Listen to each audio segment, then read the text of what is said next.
you've ended up with about a 25-ton vehicle, or they didn't want to go beyond 25 ton, which is why they stopped the T7 vehicle. But this fellow, we end up with about 4,000 of these are made, and the key one with the Chaffee is it's got a really impressive speed.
Right down to about 25 millimeters, but it's heavily angled, and that of course means that you've got more to go through.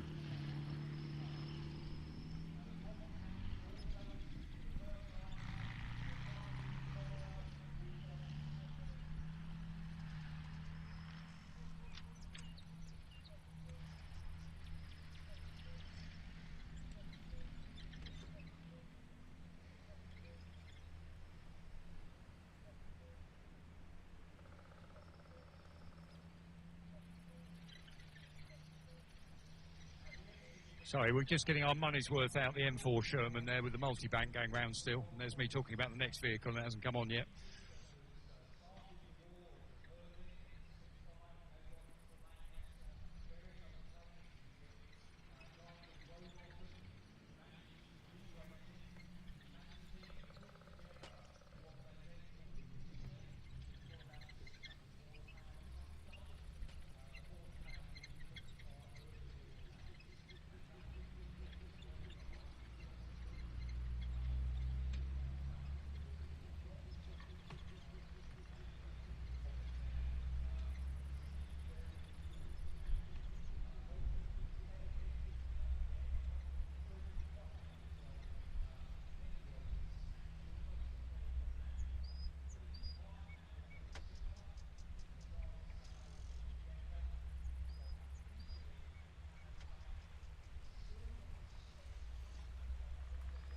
So here comes our Chaffee, sorry about that, talking all about it, and it hasn't started running around yet, but there it goes.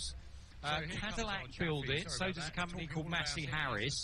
Cadillac are the design authorities, but they come up with a new engine in the back that they've also been putting in the late model M5 Stuart tanks, up to about 35 miles an hour, so that's speedy for a vehicle like this. This one's just been restored, so it's in lovely order, and it's painted as a British Chaffee, as being used at the end of the war. And I've got an account here. Some of you may know there's a book called Troop Leader by Bill Bellamy. And Bellamy was given a Chaffee just at the end of the war. And he says of it, in his memoir, he said, I was allocated a Chaffee tank, Hemlock 3, and that's what's on the side of our restored one here, as my command tank, plus a Humber Scout car, Hurstwood. I was, of course, used to the latter, but the Chaffee was new to me, and I became more and more impressed by its speed and manoeuvrability as the days passed.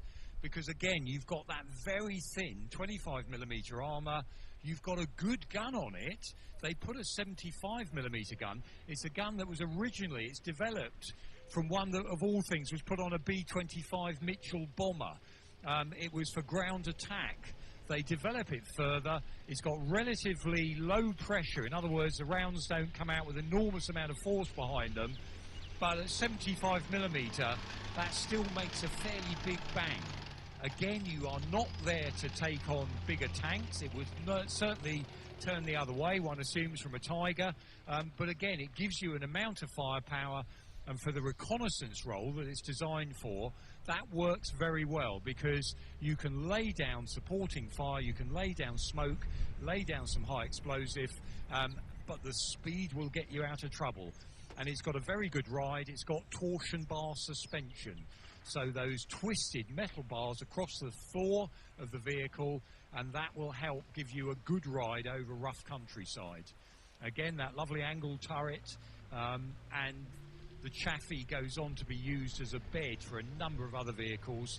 An M16 version with anti-aircraft guns. They carried a 155 and a 105 artillery piece as well, and they saw service in many countries after World War II. They get to the war before the end of 1945. They're still fighting in Europe at the end of the war. They don't see a huge amount of action, but they certainly do post-war, Indo-Pakistan war. They're used in the Middle East, even the Far East. You'll see they're being used in Vietnam, Indochina as well.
I'm told, by the way, there was me getting worried about these things flying around. They are part of the live stream. The drones that are flying around looking like mosquitoes at the moment, they're actually filming all this for part of the live stream that will be going out.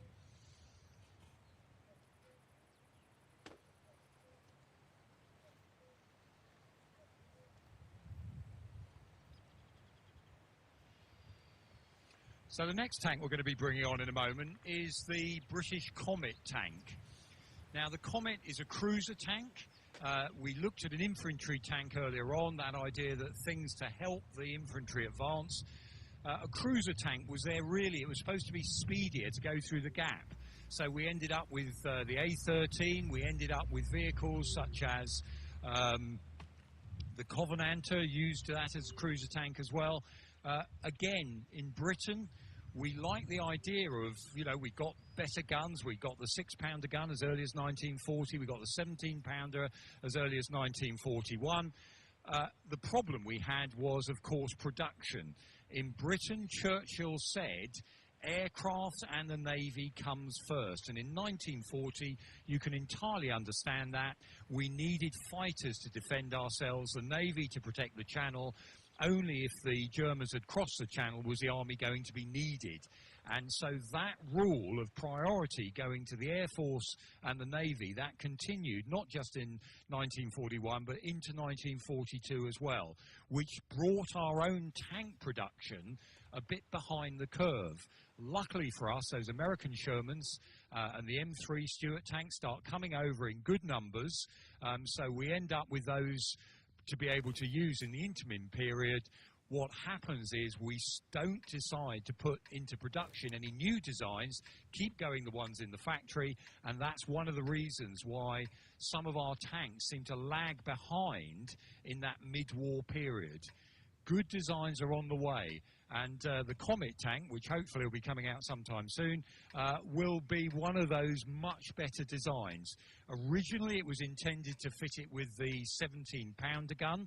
That's been in development since as early as about 1941. They're rushed out to Tunisia on a ground mount. It's hard to find a turret big enough to put the 17-pounder in. So, for example, we end up building a rather awkward-looking tank called the A-30 Challenger to put the gun in.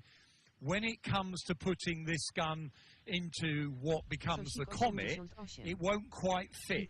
So they end up doing a new Dobry version. sosik. It's called the 77mm. Grasz sosik, co jeszcze nic nie grasz? The round that comes out the end of the barrel is exactly the Oglądam same size jakieś tam. as the 17-pounder round, but it's got a different projectile case. They Na use the Twitchu brass World of case Tanks for the nadaje World 3-inch of Tanks. anti-aircraft gun. So even quite often people call this like a shortened 17-pounder. Actually, it's a very different gun entirely. But it is a high-velocity gun. And Britain has now come up with discarding Sabo ammunition. So what's that mean? It's the idea that you fire a slug of tungsten surrounded by a pot out the end of the barrel with enormous Tam masz na głównej World of Tanksa na the Twitchu. pot falls away and that slug of tungsten Jak będziesz flies ich oglądał, to towards będziesz the miał enemy dropa za te dropy. and can smash Jakieś through tam wspaniałe about a nagrody. third more armor than what normal armor-piercing rounds can do. So it's a very, very clever way of upping the power of your guns. It was Musisz developed tylko at konto Fort połączyć sobie Halstead. Wargaminga Permetto, z who was a guy who Twitchem. came over from Zresztą the wiesz, o Brand co Company. chodzi. He was actually Jak a to jest z Belgian YouTube'a, worker, to French, nie they've będzie been wiedział, o developing co it. chodzi. Ale... He escapes to Britain in 1940. He works with a guy called Kopok. That ammunition that they come up with is a world beater. It really does improve the firepower of these guns. Now the Comet tank is also, it's for the first time now, just like as in the Cromwell, będzie. we've got powerful Nigdy. engines. Chyba mieć 100 oglądających. Przez tydzień czasu. I dopiero. Ja za mało live'uję, za mało gram, za mało się widziałem. Now the engine in the back of that vehicle that's making that glorious noise is of course the Rolls-Royce Meteor. It's an engine that was started the war as a Merlin in the Spitfire. It goes on into the Lancaster. Various other planes use it. A Trzeba guy być called wykwintnym Rowbottom, he manages to derate it. He has a Twitcherem team albo that puts graczem. together what they then call the Meteor. It's got about 600 horsepower. That's about double the horsepower that we were putting in our earlier war tanks. And that means you've got some welly behind you. You've got some oomph that will get you around the battlefield. You are not struggling all the time. And with the Comet there, it's a very good tank. Often compared, again, I'm not sure the Cruise would quite done it this way. In many ways, its stats almost compare with the Panther. The firepower is very similar. With discarding Sabo, it's even better. It's got that Meteor engine for power at the back. It's still got the stepped front on the front. Everyone says, why didn't we use sloped armour more? That's because for the Comet tank, they wanted still to put the British Beezer machine gun on it in the front there. And that takes a vertical plate to hold it. The next tank we come out with, we've done away with that whole machine gun. Now the Comet goes out to Europe in the end of 1945. Units such as 7th Armoured Division are training with the Comet. The Germans attack as part of the Battle of the Bulge. The unit then hands back its Comets and picks up its Sherman and its Cromwells again and goes off to fight in those because they considered it too risky to send soldiers off to meet the advancing German tanks in new vehicles they weren't that familiar with. So even though they were ready, they were starting to be issued in December, they end up being handed back and they only see action in the following spring in the defeat of Germany in the last months of the war. Yeah, World of Tanks, live'uję World of Tanks. Na głównej stronie Twitcha macie. But it does see service around the world. The Irish Army, the Finns only took them out of service some years ago. There were some in Burma into service. Kurde, co za czołgi jak. Oj. Now, the tank that's coming on now with its turret reverse, the guns in its travel lock there, this is the tank we made right at the end of the war. Ale bitwa, ale bitwa. The famous Centurion. Tak, angielskie na Twitchu wpisz World of Tanks. Centurion. It starts I off, tam masz you can główny see kanał that front Twitcha bit na now. We World of don't have a Tanksa. machine gun put on the glacé plates. I tam So trzeba they've ich got rid oglądać, of that wtedy lovely nagrody stepped lecą frontage za to ich it. oglądanie. It ends up with a 17-pounder gun when the first ones are made. They are sent out to Germany. They miss the end of the war by a couple of weeks. Operation Bowling Sentry, they're trialled in Germany. No, Everyone realizes póki we're będę onto a widział, to winner będę here. pamiętał, It's ale got jak a nie good będę gun, widział, to and zapomnę. that I gun tak. can be upgraded. So they start with a 17-pounder, they then put on a 20-pounder gun. And that moves Nie on trzeba in the przełączać, odpalasz w 1950s nowym to okienku a i tyle. 105mm gun. It's got that Meteor engine in the back. Now, the one downside of the Meteor is very thirsty, so the range of the tanks, the Centurion tank, when they first go into service, is not that great. They actually build later models with extra tanks on the rear.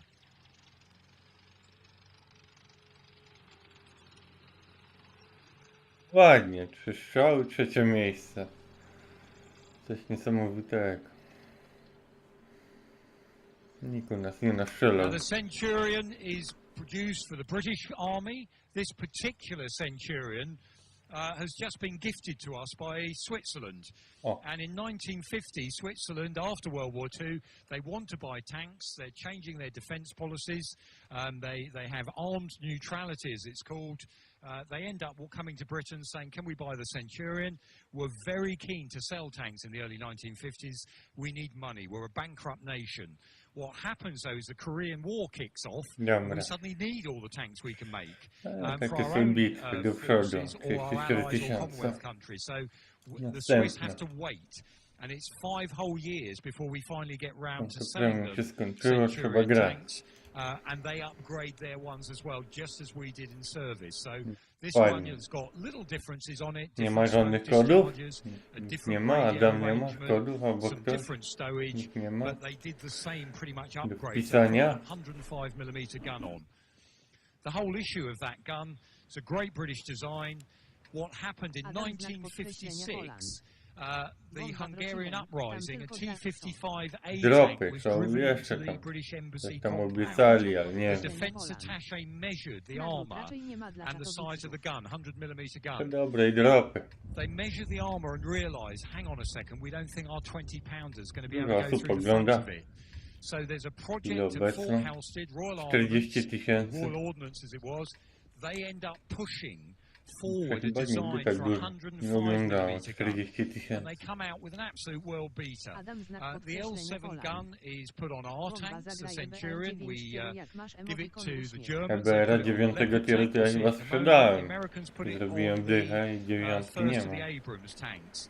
And it's back to how sometimes, and I hint about the Ukraine, how a vehicle, one moment we think it's out of date, it's behind the curve, it's not going to be used in the way we think it will be. A little bit of technology, suddenly it's at the front of the curve again. So, and I mentioned that, we're going to see a T-72 in a moment. Usual one. Most of the tanks we're seeing here, the Americans, 1950, we don't want a tank.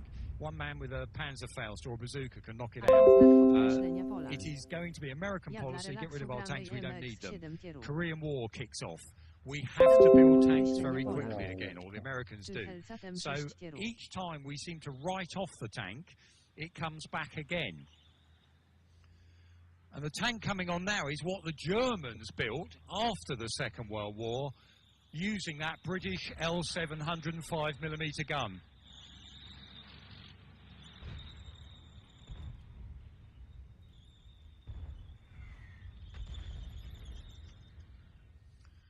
Now, in 1955, the Bundeswehr was reformed, the German army, for the first time. They're first kitted out with American vehicles. We want them, of course, to join NATO, the West Germans. We are worried about the size of the Soviet bloc, the Soviet army. We must get the Germans back in the fight, as it were. So they then start their program for what they are going to call the Standard Panzer. They're originally going to build it with the French. As with so many of these cooperative ventures, they fall out in the end, and the Germans end up with this fellow, the Leopard, what we now know as a Leopard 1. the Germans Ai had pomni. forgotten all about or decided they wanted purposely to go against things like the Tiger. Thick, heavy armour. We don't want that. We want mobility instead. So the original Leopard 1s only had protection against about 30mm cannon fire. They put a thumping great big MTU diesel engine in the back. Give that vehicle power. Ja wiem, gdzie mój jest, tam będę jeździł tak jak oni chcą. Ja wolę zginąć. O co ja tu gram? Ja bym jeszcze o coś tu grał, to tak. So you can see No, there and tak hear było, there, jest i that będzie. sense of power in that engine gives. That gives them speed on the battlefield.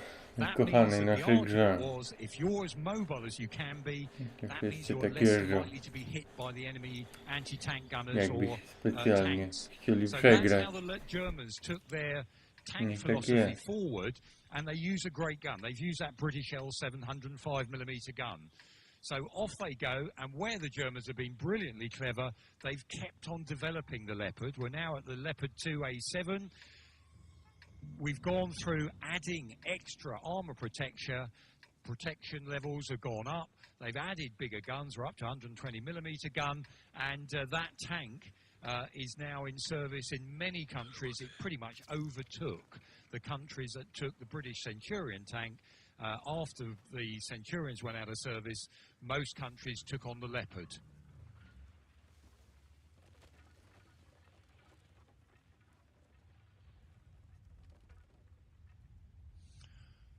Now, in that Cold War, that post-World War II period, the Russians carried on building tanks. They got no qualms that the tank was vulnerable. They kept building tanks, T-55s, T-54s. Then they move on to the T-62 and then the T-64. This one, coming on now, is a T-72 tank.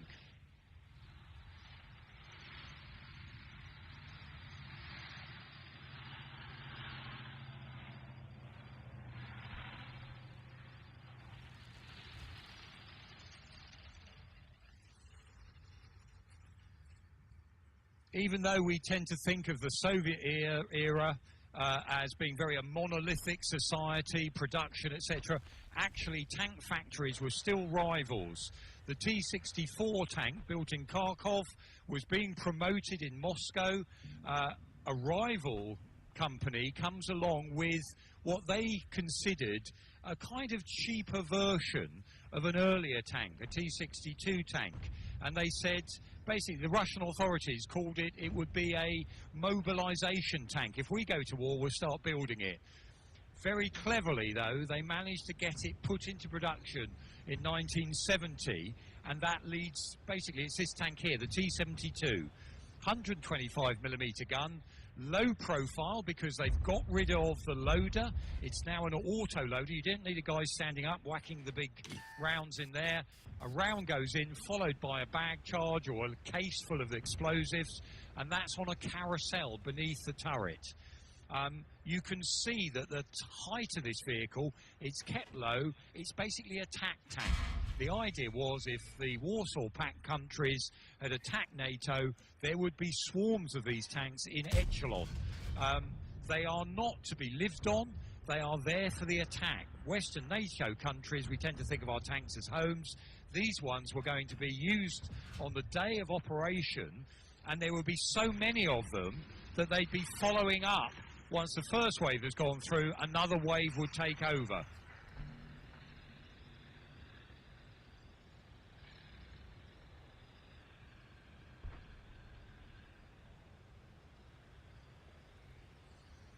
So the idea of the T-72, it's that Russian philosophy, keep it simple. It's got a diesel engine in the back, very similar to the one that was in the T-34 in the Second World War. It's a development of that. A good, powerful gun, but plenty of them. And they would be used in a certain sort of manner. The issue that we're seeing now, of course, in the Ukraine is very similar tanks. T-72, B-3, slightly upgraded ones. But they're being used not as the original Warsaw Pact envisaged them to be used. They're being used what we can only describe as in a very amateurish way. they're not being part of an all-arms force. They're not being protected by their infantry, and they're quite understandably being picked off. It's also pretty apparent that the crew training is not that brilliant. You know, some of these T-tanks have been captured with sights in that are still in their wrappers because newer sights have come along, but the guys don't know how to use them. And with a conscript army as well, you're seeing that situation where unless you're sophisticated enough to know how to get the best, if you've had that good training, etc., to get the best from the vehicle, which some of those Ukrainians are obviously doing at the moment, they're fighting almost the same type of generation tank against each other. So this T-72, it's being used by the British Army at the moment. We have recognition exercises. We take it up to Salisbury Plain every now and again. This particular one's ex-Polish Army. The T-72, about 25,000 of them were made. Some were made in Poland, some in the Czech Republic. This is a Polish one, and again, they tend to have lots of different build standards. The Russians themselves did not want the top quality tanks. They reserved for their own military. The standard, the thickness of the armour, for example, is slightly different on those that were made in other Warsaw Pact countries.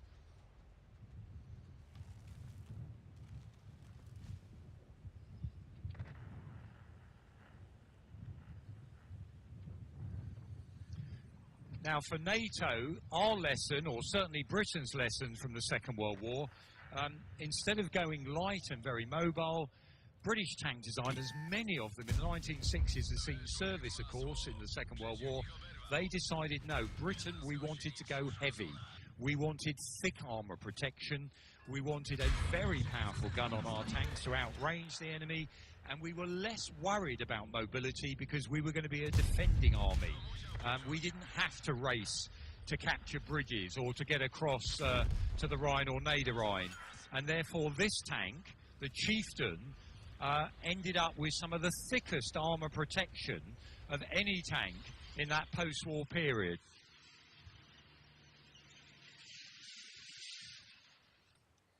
The Chieftain was fitted with a 120mm smoothbore gun, rifle gun on the Chieftain. It has got something called a muzzle reference system.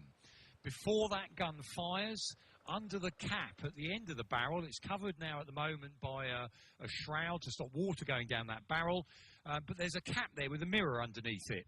Before the gun fires, a light is shone to that mirror, bounce back inside the turret, and there's a system that can work out if the turret, or if the gun rather, has got any bend or any droop in it.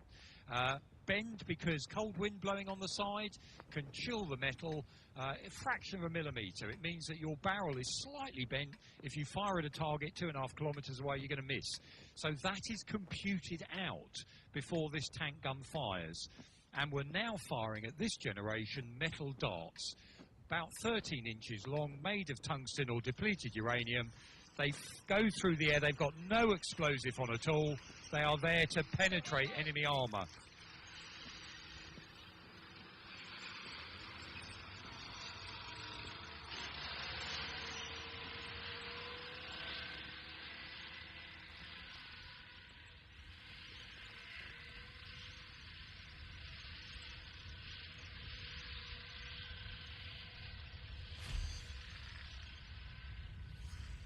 So Chieftain could engage targets 2.5, even 3 kilometres away. Those metal darts fire at faster than Concorde. As I mentioned, no explosive on them, just the sheer kinetic energy will burrow its way through enemy armour. And quite often as they're doing that, they get very hot. They will therefore cause secondary fires inside the tank they've hit. And a well-trained Chieftain crew, basically, if that gun's on to you, out to about 2.5 kilometres away, you're a goner. First round hits go up enormously with this generation of tank.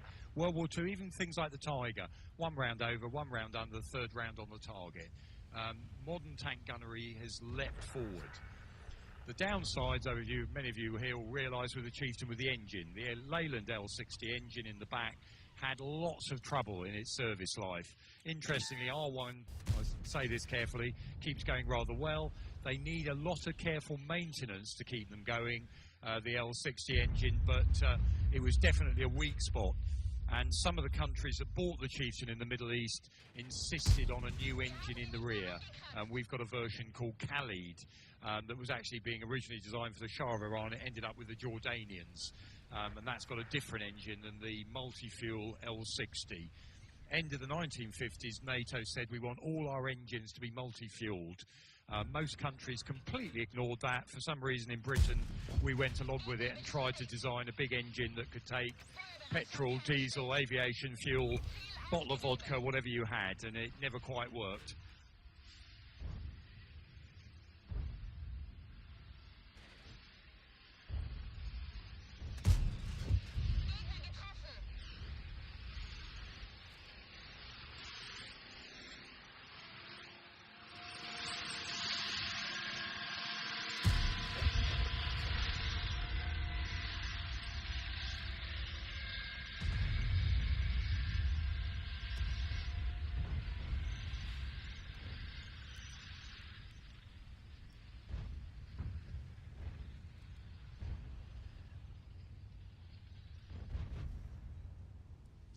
Chieftain was replaced in British Army service by Challenger 1. That's the tank that saw service in the first Gulf War.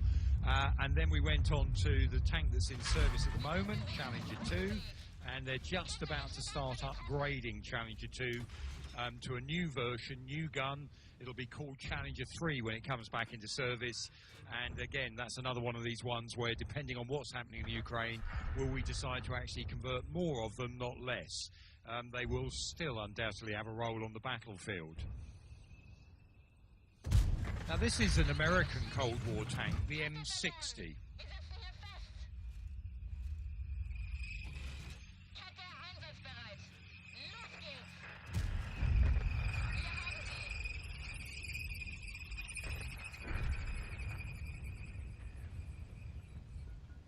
Now, after the Second World War, the Americans had jitters about tanks. The 1950s, I mentioned, they decided they didn't really want them.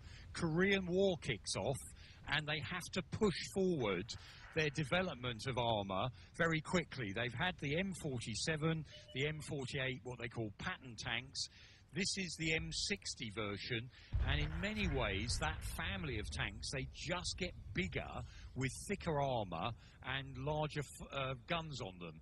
The M60, it's got that British 105mm gun fitted on it. They were going to have laminate armour placed on it, but in the end, the problems of producing that meant they went back to cast steel. So that huge, great turret you see on the top is just a huge casting, almost a mini turret on top of that with a 50 caliber machine gun for the commander and a steel hull with a whopping great diesel engine in the back.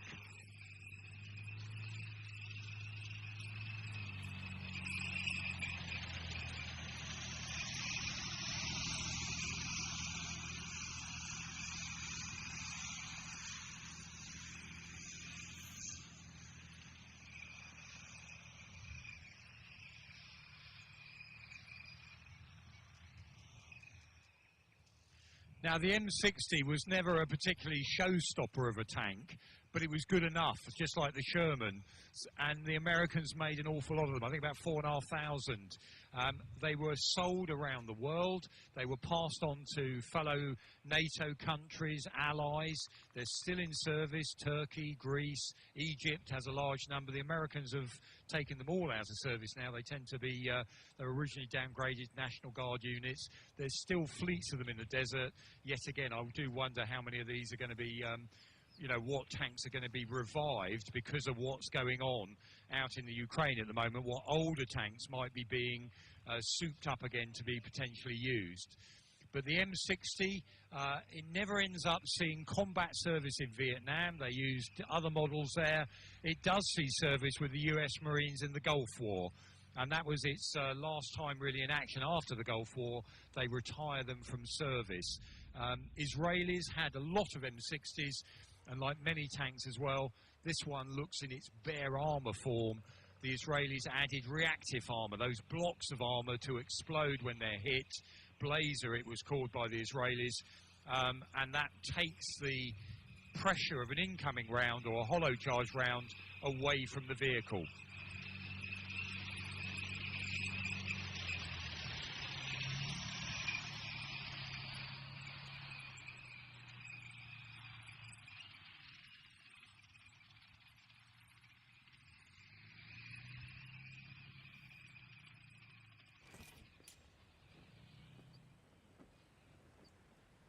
So there's a pretty impressive display of running armour there that's gone around this afternoon.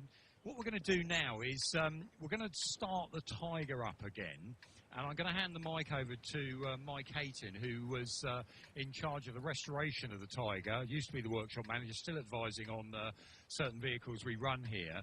And Mike's going to take us through how you do what's called an inertia start on the Tiger. We won't be doing it on the batteries. Well, we might be doing it on the batteries if we can't get the inertia starter to work. But I'll get Mike to actually talk through how this is done.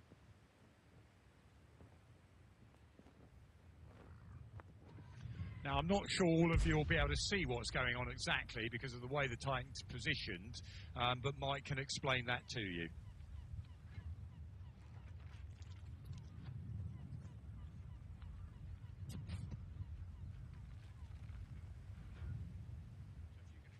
Chupa Chups.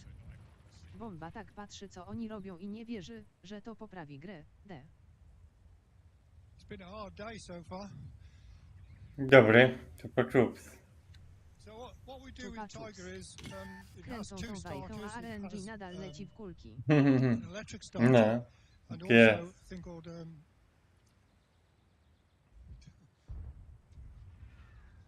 immersion starter. Sorry about that. And when the tank's been stood for any length of time, it's a court martial not to use the inertia starter to start the engine. So we do a bit of practicing and occasionally use it just to save the batteries. It's a bit the same as you've ever seen aeroplanes when somebody stands on the wing and turns the starting handle to start the engine. Well, that's pretty well the same with the Tiger. It's just a little bit bigger. Bomba, czytałeś wiadomość władco. So what we do is we take a Jaką cover wiadomość? tank and fit this bracket. A, że We've czołg already done chcesz? to save time. And then screw the starting Nie ma handle pieniędzy. into the Chupa back of Chups. the tank. Nie te czasy. The starter is a little bit like years ago. You used to have little cars where you could pull them back and let them go. They go flying across the room. Well, this is the same sort of thing. It uses lots and lots of gears inside the starter to create this this really unstoppable piece of kit. So we've got Gary Chupa Chups. and Dziś można wygrać z dropa. and Steve, sorry, all ready to go. And so it's very, very slow to start with. So they start turning the starter. No Tigera, co tam oni coś tam pisali, ale przewinęło mi się, żeby oglądać ten kanał Normally we use people we don't like to do this, but today is na different. Twitchu, ale And we get it up to speed, and when it's ready to go, tam nie wiem dokładnie co tam do wygrania. when it's ready to go, it'll turn the engine over about 6 revolutions. Is the ignition on? Chupa Chups. Borsuka. 2 rurkę 75 TS. Okay, try that. Tu losowaniem będzie czy jak? Nie wiadomo. Gauge is a starter. Czy to And it wszyscy starts. mogą wygrać? That was amazing. Same dobre prymki. So, A ty też for instance, oglądaj if na the tank Twitchu. has flat batteries, we can use this To ci starter wleci to parę start it. dropów. I'll hand you back to David now.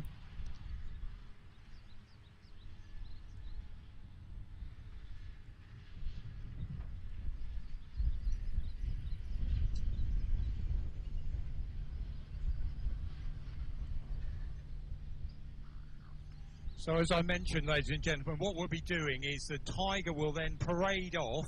It'll go back in the museum with our Panzer III. You'll be able to see that again back in the museum fairly shortly. We will then announce that we'll open the gate so that once the tanks are all safely out of the way, you can then come in the arena, as I said a little bit earlier, do watch your footing here, plenty of holes and everything to fall over, and do have a word with the crews, very knowledgeable people. 2% szansy tylko na czołg, kurde. So I'll shut up again so Malutko. we can hear our nice Tiger 131 when it's ready to go in a moment.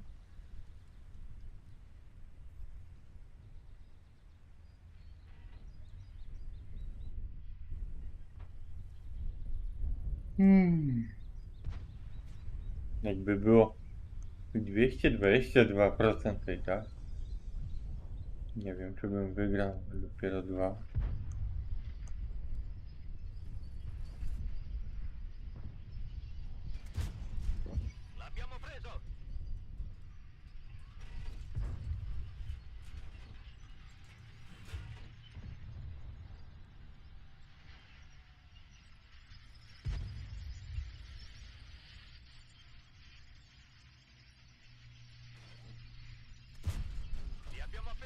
Twarde to.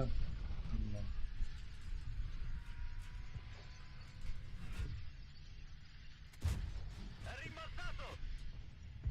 Bez golda nie przebije. 6 dopiero. Chupa Chups.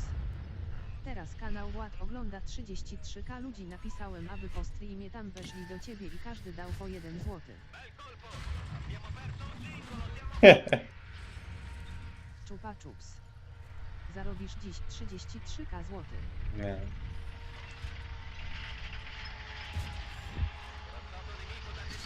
Kurde, zabija. Ale czołgi. U nas nikt nie jedzie, też tu z tyłu stoi. Ojej, ale to wszystko gra, zawsze taka drużyna mi się trafi. Kolorowa, piękna, ładna, cudowna.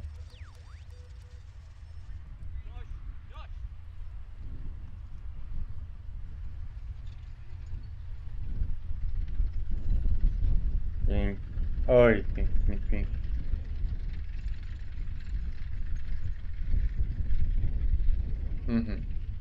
O kurde. To martwi, żeby nie stracić, a nie żeby zarobić.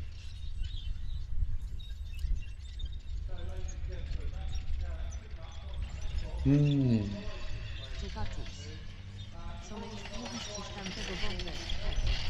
Chupa Chups.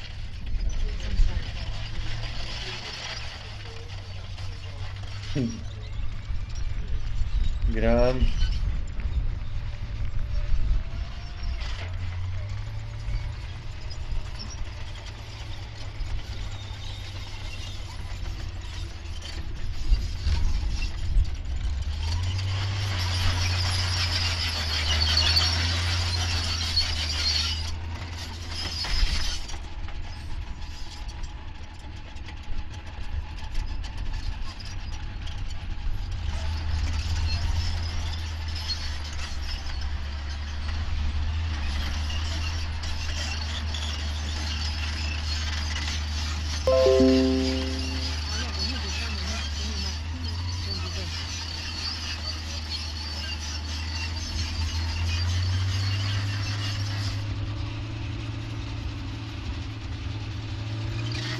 Tak.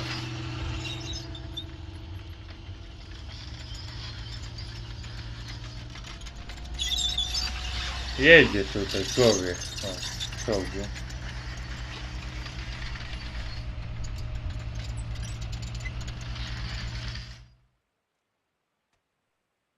Tiger Die Online.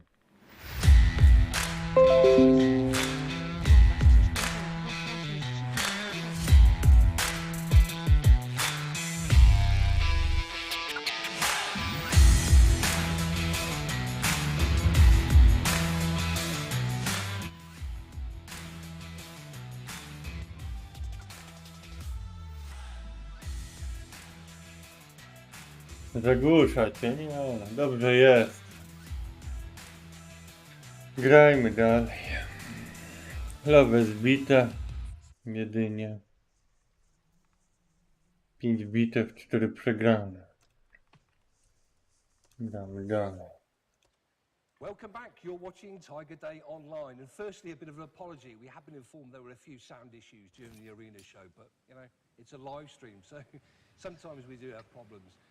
Richard, another fantastic arena show. That's good, wasn't it? That drone footage was awesome. Actually, the opportunity to get those different sorts of views that you simply can't get by physically being on the Chupa Chups. the views of the driver. Bomba, a jak z mojego komputera leci taki szaro-czarny dymek, to jest dobrze czy nie? But the drone footage, that was terrific, wasn't it? How many Tiger Days is that now? Believe it or not, that is our 16th Tiger Day. And actually, you know, Chris van Schardenberg was mentioning earlier, we do have to bear in mind, everyone could be the last one.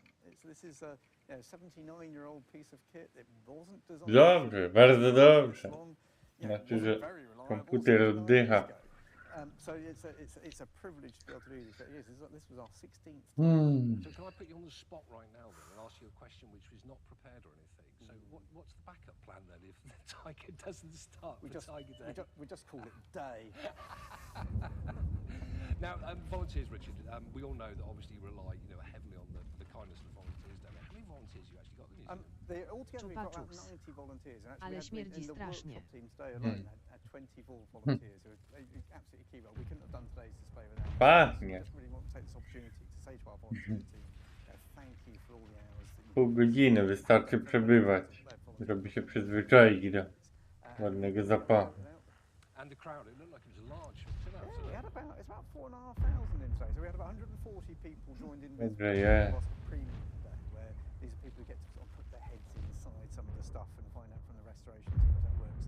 And then, yeah, we sold out quite a few weeks ago actually. So that it won't be the last opportunity to see it this year, but the Chupa there's Chups. 4,500 today. I na suficie już plama czarna od tego dymka. Quite obvious. Yeah, well, basically the place comes alive when there's a big crowd here. And so the whole purpose of being a museum isn't just, we're not a warehouse, and you can keep stuff stashed forever. But the purpose of us is to bring the stuff alive, is to actually help people understand what it means Chupa and Chups. to understand. Trzeba to chyba see troszkę things, wodą when polać you're go. taking tanks around the arena, it's not just the visual, it's the sound, it's feeling the ground. Troszkę more. It's great having the crowd. And when can we see Tiger One again in action? Well, I'm glad you asked me. So if you Ależ, ależ action today, we will be running again in September. So if you go onto the Tank Museum website, tankmuseum.org, all the details are there for the next time it's out. And now we're going to pop back across to David. Thank you very much and welcome back everybody. So once again, I want to remind everybody about the Twitch drops. I think most of you managed to claim those by now, but don't forget you can still get them if you've joined a little bit late. All you need to do is 7-7, nieprzebijalne. you can see that Pięknie. the 30 minutes, 60 minutes, 90 minutes and then 120 minutes, you'll be able to claim yourself options of large consumables, premium time, premium tanks or Chupa some Chups. customization Dobrze jest items. bomba If GBS. you are also new to the stream, we also want to remind everybody about the War Child initiative and campaign for fundraising that we've got going on, where you can hopefully see soon on the screen the emblems that are on sale, specifically for this campaign, with proceeds going to the War Child campaign. The price is happening there. If you don't want to donate Ten Hani przebija. through the in-game items, you can of course use the Tiltify link that should hopefully be appearing. Ojej, jakie bitwy kolorowe. There is the link being dropped into the chat very frequently, so you can click on that. Grałem na te 3-4 dzisiaj to samo. You can also visit the War Child website where you can get more information about this and some background if you missed that earlier on when we had an interview with the War Child people. And so yeah, we've got all of those things there. Of course, like was mentioned, it's Tiger Day, so it's celebrating the Tiger tank. We have the Tiger 131 and various other things going on around that theme on sale as well with these emblems, so make sure you check it out, which is always good news. And of course, we now have the next part where we've been pulling questions from the chat throughout, and so I'm going to pass these questions on to Richard, and our next guest, who will be introduced. So the first question is, how good was the Tiger or Tigers against Sherman or other various tanks at the time? And then I'm going to Oj, to dobre. a variety of them. Is how much fuel does the Tiger tank spend running? Well, shall I take the first You one? take the first The first one. So the first one, this question Coś about tam się odebrało. yeah, how Taki good drop. was Tiger compared to the others on the back of it? In some ways, is the single most important question you can ask about Tiger. And Tiger, we've got to bear in mind, this was not designed as a machine to drive around the Tank Museum's arena, even though it does it rather well, I would say. This was a weapon system, and a weapon system is designed to beat other weapon systems. So how good was Tiger? There are dozens and dozens of books have been written and could be written about this question. The answer is Mamy it all 13. depends by what you mean by No, good. bardzo nie ma na co So tego if wydać you nawet. had one Tiger against Zdawać cały czas konto premium you to would Ed. generally expect the Tiger to win because it's bigger, heavier. O it's kurczę. bigger. If you're standing a mile away, the Tiger can penetrate the Sherman. The Sherman can't penetrate the Tiger. So Shermans could probably penetrate Tiger, maybe sort of 400 meters-ish. Tiger can penetrate a Sherman from well over a mile away. So one-on-one, theoretically, the Tiger should win. And actually, the generally accepted statistic is you'd lose about 3 Shermans to try and take out 1 Tiger. However, it in reality isn't quite as simple as that because a lot depends on where they're encountering each other and what. Miotacze ognia mają mały zasięg, ale ignorują i zadają uszkodzenia wszystkim, by je umieszczać tam, gdzie nie można ich zniszczyć z daleka. Armaty przeciwpancerne to stacjonarni snajperzy. Mają dobre maskowanie, duży zasięg efektywny i przebicie. Choć ich obrażenia na strzał nie powalają na kolana, to pojazd znajdujący się w ich polu rażenia zbyt długo ryzykuje, że już nigdy się stamtąd nie ruszy. Wieże artyleryjskie strzelają z małym łukiem balistycznym i mają nieograniczony zasięg. Zadają spore uszkodzenia na strzał, ale potrzebują osłony ze względu na długi czas przeładowania. Są też zespolone wyrzutnie rakietowe. Zadają one małe uszkodzenia, ale są tami.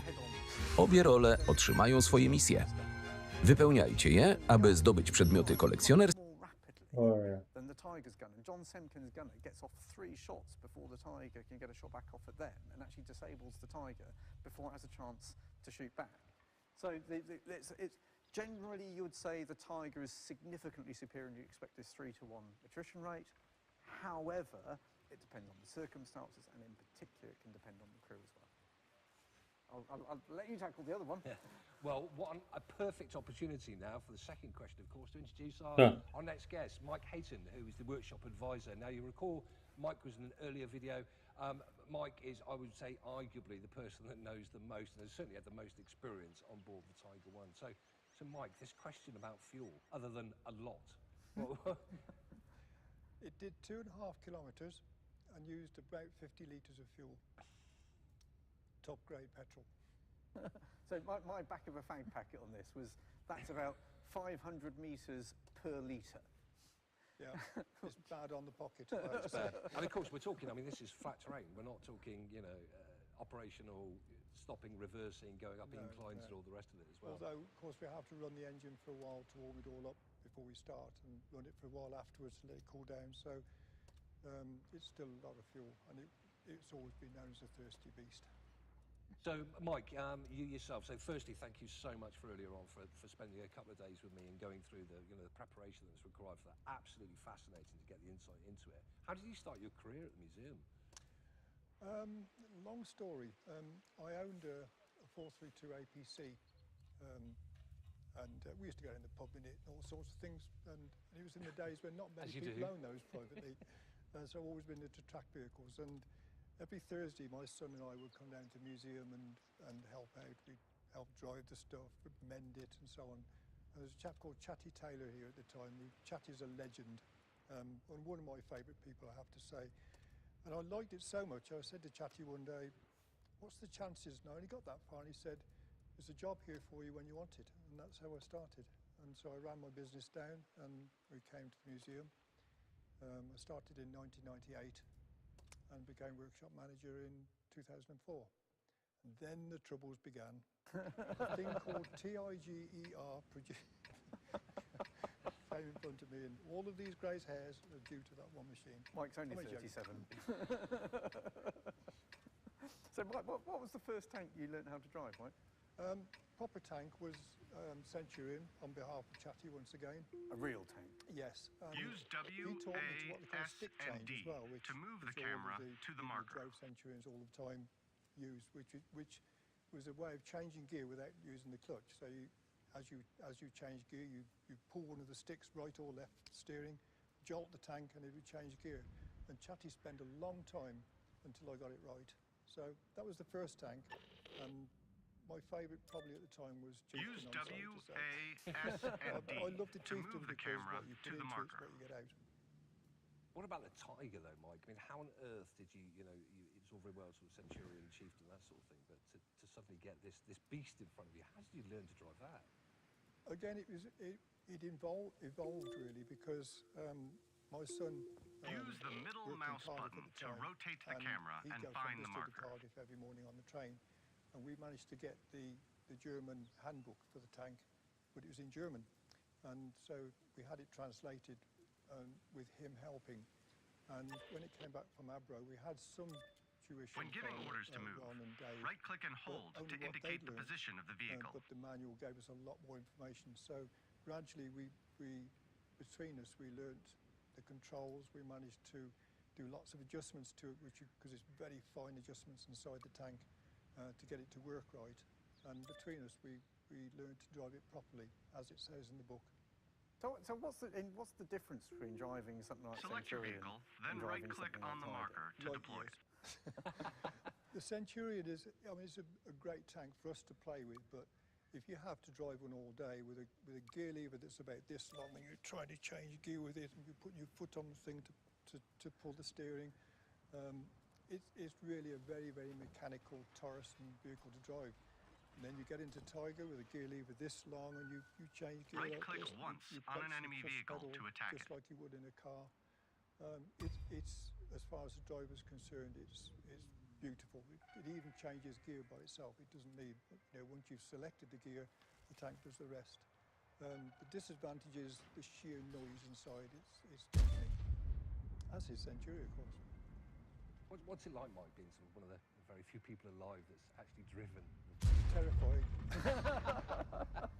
Do you generally feel nervous of it sort of every time? Yes, I think all of us, only 4 people that have driven it, and we're all absolutely paranoid about looking after it because it's going to break one day, and the poor person that's driving it is going to be notorious. It's going to be the Daily Mail, the Sunday Express. Select your vehicle, then right-click on the marker to deploy It's it. going to be quite a traumatic experience, and it will happen one day, I'm sure. But for me, I feel privileged to drive it. I feel privileged to have been able to look after it for all of these years. Hopefully in the future, you never know. Mike, always nice to see you, and I'd just like to take the opportunity to thank you for all the years you've put into the tank and the museum. This collection Right-click wouldn't be what it is once on without an you. enemy vehicle to So attack it. thank you again. Thank you very much, Richard. Yeah. And we're now going to go on to our next segment, and our next segment is, once again, Richard Cutland is going to do some more exploring of the Tiger, and this time is going to be exploring the crew positions inside the tank, and Mike's going to be with him. Right-click twice on an enemy vehicle to aggressively attack it.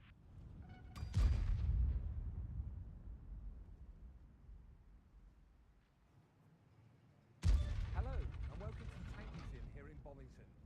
Join me today as we take a closer look inside the only running Tiger 1 in the world. It is, of course, Tiger 131. We're going to look at each of the 5 crew positions in detail to give you an idea of what it was like to operate and fight in a Tiger. Now, it's not easy to film inside tanks, so we're going to try something new. Select your When vehicle I'm and blocking press the shot, Q to I'll be take going control so of you a get vehicle. better view of what's behind me. Let's start with what is arguably the most important role in the tank, the commander. Only your clarity of Continue thought with your current and your assured vehicle order to will give life destroy to the Panzer. enemy. Direction to speed, decisive impact to the projectile. You hold a handful of trump cards. Now learn to play the game. So now I've dropped down into the commander's position. Now, of course, the commander was overall responsibility for the entire vehicle. Everything from the safety of the crews, issuing the fire orders, and of course, critically, the tactical movement of the vehicle itself to make sure it's in the right place. Help your vehicle to destroy the enemy. Commanders were experienced. Press Q to return Now, to what have we got strategic around here? view. Well, straight away you can see there's not an awful lot of room.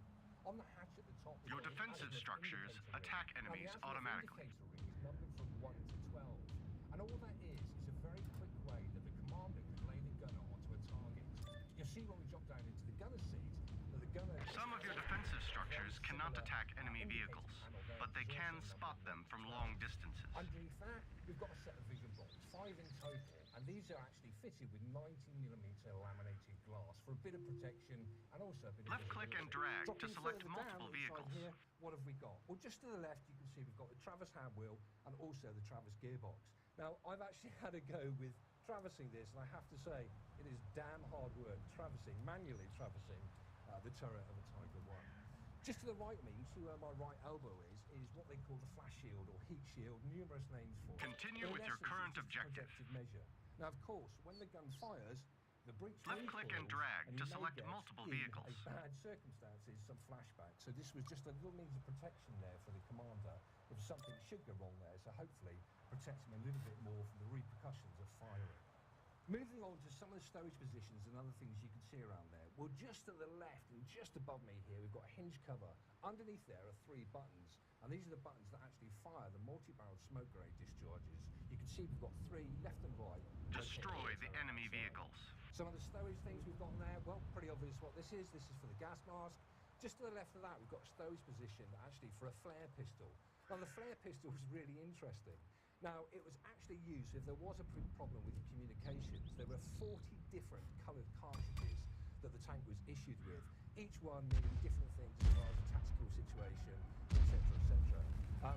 But really interesting. And also, what it could double up as is a rudimentary grenade launcher. They actually had two different types of grenade that were issued to the tank crew. Just to the left of that, we can see we've got another stowage here, probably stowage the MP40 machine gun on there. And just to the left of that, talking still about small arms, of course, we've got a firing port. Now, the firing port, you can actually get an MP40 out through there, i.e. the barrel out there. Send your vehicles to the marker. If all hell breaks loose, somebody gets on the back decks of the vehicle, it's a way that the commander could fire his small arms from there. And that's it, really. That is the commander station up there. Of course, remember what I said there, you know, a really important guy, important for everything, the safety of the crew, and also putting the vehicle in the correct fire position at the correct time and identifying the enemy targets. Now, of course, the man who actually did the firing is Continue with your current objective. Destroy the last 3 enemies using what you've learned. Aiming a shot into dead center is a matter of art, but not black magic. In order to shoot better than your opponent, you have been given the sharper weapon and the sharper mind. Using the 88, you can shoot off a mosquito's right canine tooth. So I've dropped down now into the gunner's position. Now, the gunner's position, by far, on any vehicle, the worst position to be in. The reason being, you're very confined. There is a very, distinct lack of space. And I remember from my time being a gunner, after a while, actually, the legs become quite numb. You can't stretch them out. You can't do anything. And on top of that, of course, the commander sat right behind you, so not a great position. Now, some of the controls you've got down here, just to the right, I'll give you a perspective a bit. This is where the bridge is, just to the right where the gunner is at the moment. And obviously, the critical thing for him, directly in front of him, we've got the sight. This particular sight was the 9 Bravo. Good sight, very accurate, okay, certainly for the period anyway. It gave him 2.5 magnification and a field of view of 25 degrees. And if you look through there, what you actually can see is a set of inverted V's. It's got a set of inverted there, like these there on the graphical pattern. This is just a way that the gunner can align onto target. Sometimes if you the target is moving left to right, right to left, you use that graphical pattern to actually lay off and accurately engage the target. Other things directly beneath that, we've got the Travis hand wheel. Although there is a hand wheel for Travis by hand, it's incredibly hard. Again, even when you're powering a turret by hand, it takes a long, long time and a lot of effort to do it around. So what you have got on Tiger 1 is also powered Travis. Now, the control for the powered Travis was in the gunner's position, and it's a foot pedal right underneath my feet at the moment. Okay, so we had a foot pedal there for the powered Travis. It could do about 360 degrees in around about 60 seconds, so not too bad at all, really. While we're down there, there is another foot pedal, and this is for the coaxially mounted MG34. It is a mechanical linkage, and like any mechanical linkage, again, even not just from this period, but up to modern day, that is prone to have problems. So after a while, things break, things snap, cables stretch, etc. So there is problems with any mechanical linkage. I mentioned earlier on in the commander's position that we had this azimuth indicator, and like I said then, we've got a replica of it, much smaller, different configuration, but just down here to the left of the gunner's position. Again, March 1 to 12, and a reminder, it's just a very quick way for the gunner, the commander, the gunner to lay each other onto targets so they can identify their targets and engage them a lot quicker. We then got, just to the left here, a vision block. Again, any gunner's position, it's a very rudimentary vision block. It doesn't really give you much of the outside world, and again, any time inside the gunner's position in a tank, you sort of lose all sense of perspective, time of day or night, etc., etc. But there is something, so you can occasionally see the outside world through there. Directly above that, we've got some breathing tubes, and just to the left of that, we've got an emergency gun firing circuit. So again, a backup facility in case anything does go wrong with the main firing circuit. We've got the ability to fire the main armament there. And that's it really for the gunner's position. As I said, a critical position to any crew, but again, as far as crew comfort was concerned, absolutely awful. 60 tons of steel and 700 horsepower serve only one purpose: to set in motion and protect the weaponry you operate. If you fail, all of that will be in vain. If you prove yourself competent, a multitude of enemy tonnage and horsepower will be destroyed with your aid. So here we are now in the best position of any tank, and that's the loader's position. Why do I say the best position? Well, purely because we've got the most space, and I absolutely loved being a loader on a tank. Purely because it meant that when I couldn't get out of the tank, we had some time off, I could get the sleeping bag out and actually stretch out quite comfortably on here. Now, like any loader's position, the majority of the space is taken up with the breech ring assembly, which we've got here just to my right. Yes, Commander. Now, of course, the 88 was a big gun, and it was Hitler himself that insisted on fitting the gun to a tank chassis, and it had to go through considerable changes to enable this. The biggest issue, of course, was the recoil. The recoil was so vast that hydraulic buffer, which is just to the right of the gun, had to be fitted. This, for all intents and purposes, acts as a shock absorber and took out 25% of the recoil. On top of this, you had to have a hydropneumatic recuperator. Now, this took out another 5% of the recoil and also assisted the gun back into the firing position once it had actually fired. And the final part, really, of the recoil system was outside of the vehicle itself and the double muzzle brake on the gun. This also lessened the immense recoil. In fact, the muzzle brake was said to reduce the recoil by as much as 70% and was deemed so necessary that it was damaged when firing serious damage. What else can we see in here? Well, on top of the breech, we see the travel lock. When the gun was not in use, it secured the gun to prevent unnecessary strain and movement. Now, the crews complained that this travel lock was time-consuming to release when the gun was needed, and later production models actually saw a different design which was much easier to use. Just below that, we've got the empty propellant case capture tray, and just to the right of that, we've got what's called the brawn arc. Now, the brawn arc you see even in today's modern battle tanks, and really commonly referred to as the recoil indicator. What is it? The ammo rack is hit. We're lucky it didn't blow. They're firing at me. Roger, fire for effect. I'm taking damage. Pertaining to the gun hydraulics.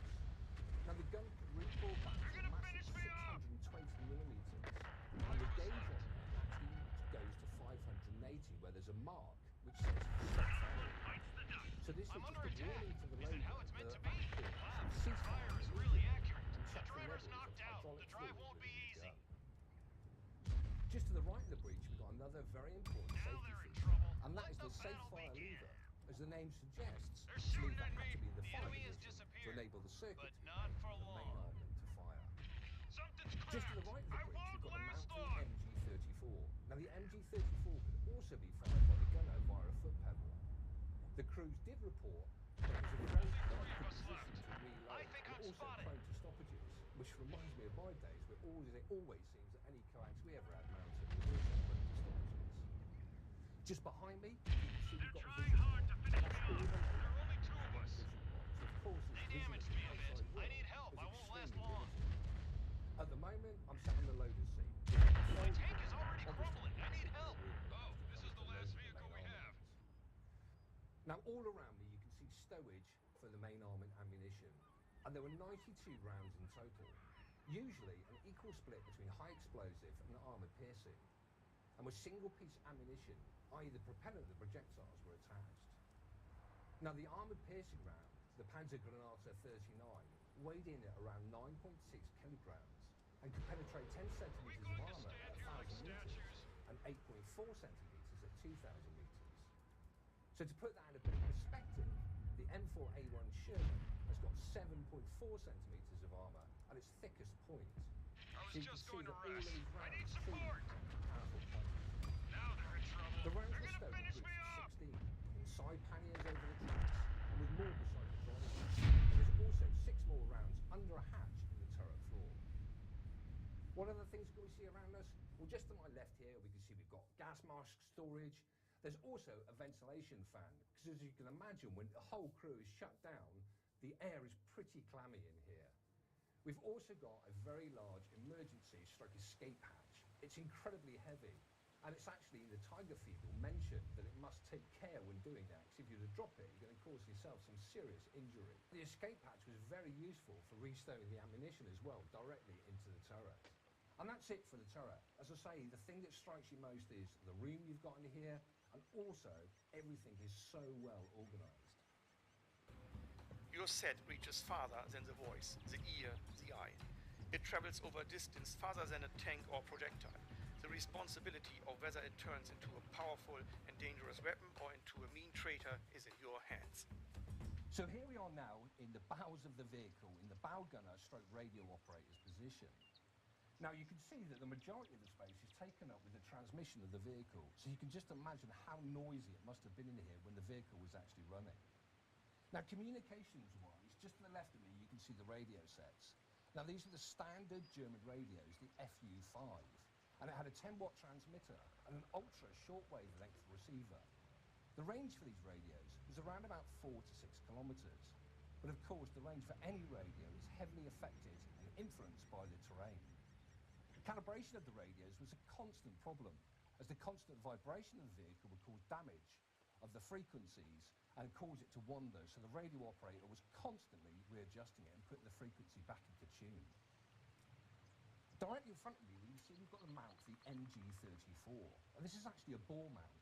Now what a ball mount means is that we've actually got some movement, of course, to allow for the bow gunner to aim onto the target. Now the movement we had on here was 15 degrees to the left and right of centre, and -10 to +20 degrees of vertical movement. The only difference between the MG34 Max to an armoured vehicle and those in the ground-mounted role was the fact that the barrel itself was 3/4 armoured, so a little bit of protection against shrapnel, etc. There would have been a canvas bag fitted here, which actually caught these spent cases. However, this one's missing at a particular moment. As far as the sighting system was concerned, we had what was called the KZF2 sight and brow pad. Now, it's interesting if you read some of the British reports on there, this was apparently incredibly uncomfortable for the bow gunner and actually quite hard for him to use and lay onto target accurately. The final things when you're looking around down here, just to the right where you see you've got the ball mount, you've also got the final drive filler point. As I mentioned before, the transmission assembly all the way around there, and just underneath the camera, so just away to my right here, we've also got lots of room for ammunition stowage. So that's it really for the bow gunner radio operator's position. As I said, there's not a lot of room in here. You can see already where I'm sat at the moment that you've got the butt of the MG34 there, so it must have been a very uncomfortable, a very hot with a transmission assembly, and a very difficult place to actually be a crewman from. You drive a tank which has a few opponents worthy of note, but also very few brothers. It is up to you whether the Tiger is transformed into a predator waiting to pounce or into a heap of scrap metal. So now we're going to have a look at the driver's position, and the first thing actually you do notice about the driver's position is he's actually offset, so he's sort of about here at the moment. So when you see all the movies and everything where they've got their heads out, it had to be somebody else perhaps sat on the side here. So to take us through some of the controls, looking at the start procedure, and obviously what it's actually like to drive the Tiger One, we've got the expert himself, and Mike is back with us. Mike, thank you very much. Perhaps you want to just give us a quick tour of the driver's compartment. Okay, so going from left to right, we've got handbrake, which is the same as an old truck or a car. Underneath the handbrake are the disc brakes and the final drive. On the floor, we've got accelerator, clutch and brake, which is similar to a car. Going up, it's got a steering wheel, which hydraulically steers the tank through the final drive of steering, which is here on my right-hand side.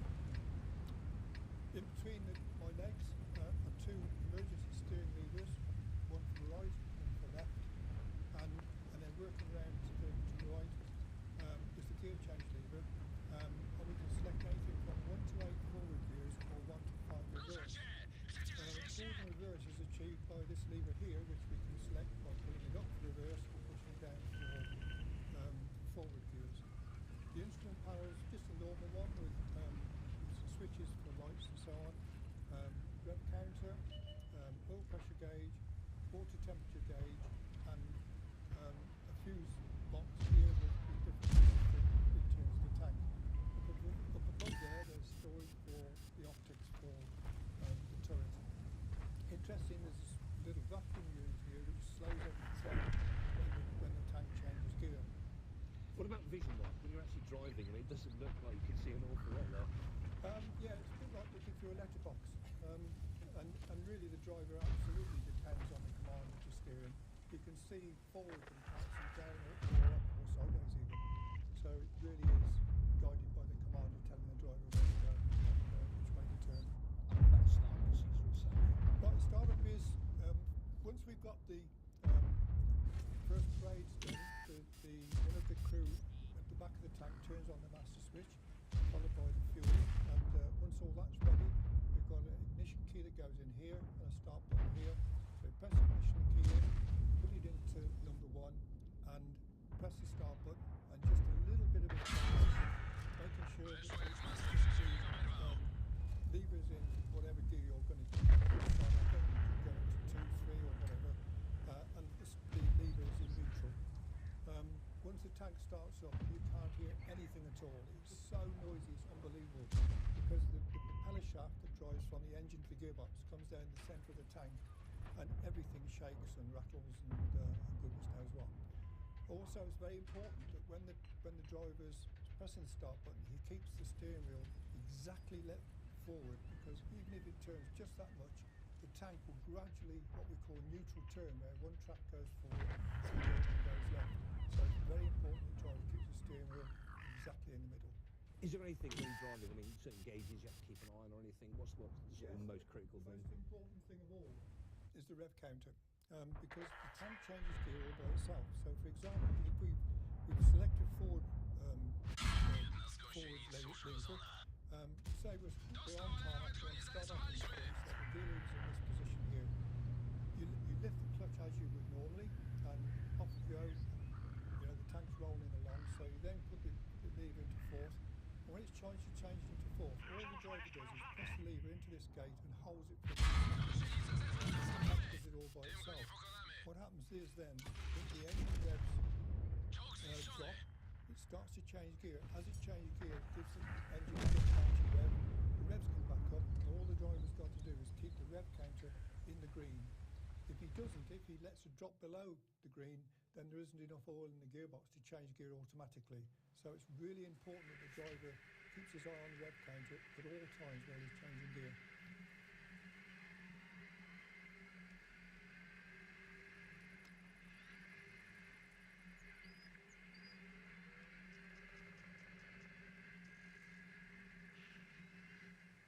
A very complicated system, but it's actually very, very nice to drive, because you can pre-select gears. You can, when you're going along in fourth, if you wanted to change it down to second a bit later on, you put the gear lever in second. When you reach the speed, press the lever over and it changes back down to second. So how would you, in your experience, I know you've driven an awful lot of vehicles in the museum itself, how would you say Tiger sort of compares to the rest of them? Well, I'm sure you've got a favourite. Yeah, so Centurion's 5 out of 10 from difficulties. This is a 9.5. Oh, really? Yeah, because with tanks like the Centurion, they're quite well made and quite robust. If you make the odd bad gear change, you get away with it. This tank you don't. It really is almost like finicky. You know, it has to be driven properly all of the time. And so far, we haven't broken it. Brilliant, Mike. Thank you so much for sharing with us. It's really interesting. Okay. So there you have it. That's the driver's position. So that was our look at the 5 crew positions inside a Tiger 1 tank. Which seat do you think you would prefer?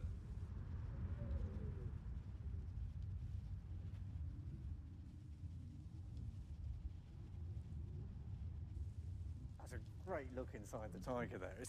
It's a funny beast, isn't it? Because it's a big old tank, but it's much more cramped inside than you give it credit for. Yeah, you're quite right, Richard. I think for me the surprising thing was how, I mean, like you say, you look from the outside, it looks like it's a big vehicle. And obviously, you know, I've been in many turrets in my time, and it is very cramped inside there. And also, you know, from a point of view of crew comfort, which for an old crewman like myself is incredibly important.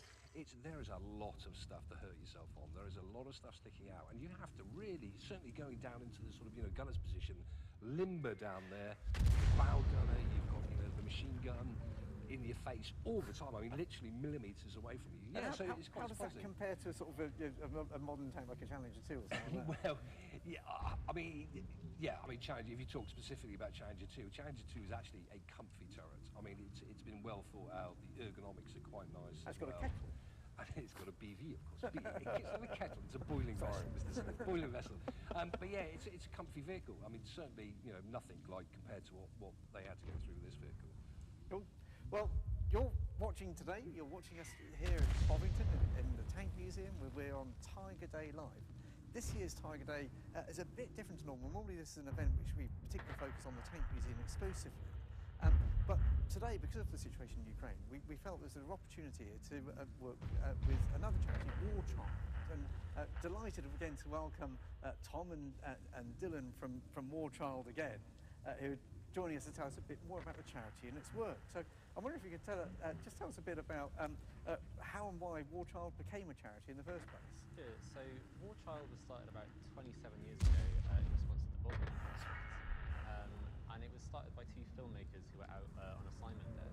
And while they were filming, they were kind of shocked that there were all these aid agencies, but there didn't seem to be any that sort of responded to the specific needs of children. Because children are impacted by conflict in a very specific way, like they're so young and these like traumatic and harrowing things are happening, and they need very specialist care, but also quite basic things like just a safe place to play or to live.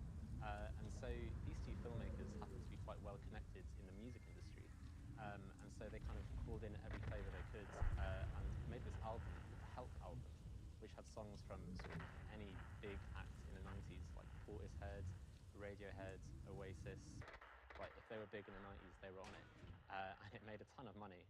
And essentially, that money was used to set up War Child's first programs in Bosnia, and since then it's just grown bigger and better. But you know, originally it was almost sort of spur of the moment thing that started out with the Bosnian conflict. So 27 years down the line, where's the charity now? I mean, I'd love to be able to sit here and say that there's no need for the charity, but you know, as we all know, unfortunately, that's not the reality. So, and I think the invasion in Ukraine as well shows that more than ever. You know, we are needed as a charity. Children are incredibly vulnerable, as Dylan says, and they just need that specialist care. And if the war in Ukraine was to end today, we think we'd still be there for 5 more years, because our work goes long into the future. So, you know, we do things in the short term and we provide that immediate aid, but we also stay there long after the cameras go home and provide long-term programs that help children deal with the traumas they've experienced. So yeah, I think we'll exist for many years to come. It's sad, it's a charity where the objective ultimately is not to be needed, isn't it? But there's so much need in the meantime. Now, you guys, I know, have a long-term partnership with World of Tanks and War Games. And that kind of partnership, or those sorts of partnerships, must be quite unusual. Can you tell us a bit more about your work with the games industry? Sure, yeah, it is a little unusual. You know, we're one of the only charities that actually has a gaming team. Me and Tom are 2/3 of the gaming team. And it started about 15 years ago, actually in partnership with a game called Football Manager, which is quite a well-known football management game. And so essentially they give us 10p of every copy sold, which I think over the years that's come up to about £1.5 million that they've given us. And I think that really showed us the potential of working with the games industry to fundraise and to work in kind of mutually beneficial ways. And I think there's a real sort of connection between our work and the games industry. You know, we're a charity, we focus very much on that children like have a right to play, and like that's a really integral part of it. And I think that really resonates with the games industry. So, you know, since then our work with the games industry has really expanded. World of Tanks and Wargaming has been a long-standing, very generous partner who we've collaborated with many times, hopefully will for the future. But then we do all sorts of different things. For example, we work with sort of all sorts of kind of studios, from like very small indie studios to huge AAA studios.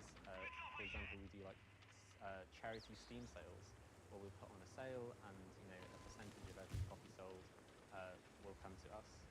We work with content creators on Twitch, doing charity streams, and you know, sometimes we do quite innovative stuff, like we'll collaborate on like DLCs. There's quite a famous DLC that we did with the game This War of Mine from 11-Bit Studios, which a lot of people still talk about quite fondly.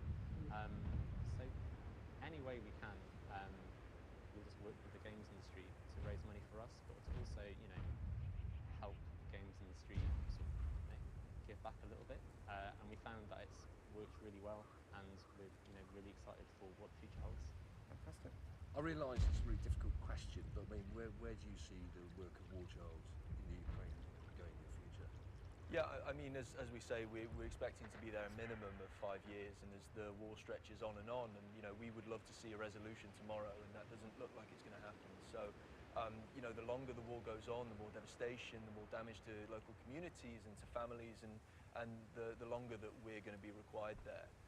We will see our work transition from short-term aid and you know, sort of reintegrating children with their families where they've been displaced, and doing a lot of child safe areas for sort of in the borders, so things like trafficking don't happen, and we'll start to see that transition to community building and for advocacy and for things like that, where we're sort of looking a lot more long term, and you know, this could last 10, 15 years. We don't really know at this point. We don't know what the damage to local communities is going to be like, but we want to be there to support them and yeah, help however we can. So this is clearly not a one-off need. So there'll be a number of people who weren't watching before when we were speaking earlier. For their benefit and for everyone else who really get behind you guys, how can people support the work of War Child? Cool. So there's 2 main ways you can do this. So of course, you can buy the emblems currently on sale on World of Tanks, and 100% of the proceeds of that will actually go to our Ukraine appeal. Or you can follow the Tiltify link, which I believe is on stream currently, and you can just donate there. And the money that is donated through there actually goes to our emergency fund, which goes to Ukraine, but also work in countries like Yemen. And currently, any money donated via Tiltify will actually be matched by the UK government, and that's a scheme that's ongoing until the 31st of May. So great cause. It'd be great if people can support in all those different ways, and that would be fantastic. But Tom, Dylan, thank you ever so much for coming and talking more about the work, and we wish you all the best in that work, and I hope it goes really well and that you can use that money really effectively. We're going to go on now to our next film, as we're here in Bovington live on Tiger Day. And the next film is Richard once again speaking with David Woolley, the Tank Museum's curator, looking at the different variants of Tiger that fought throughout the Second World War.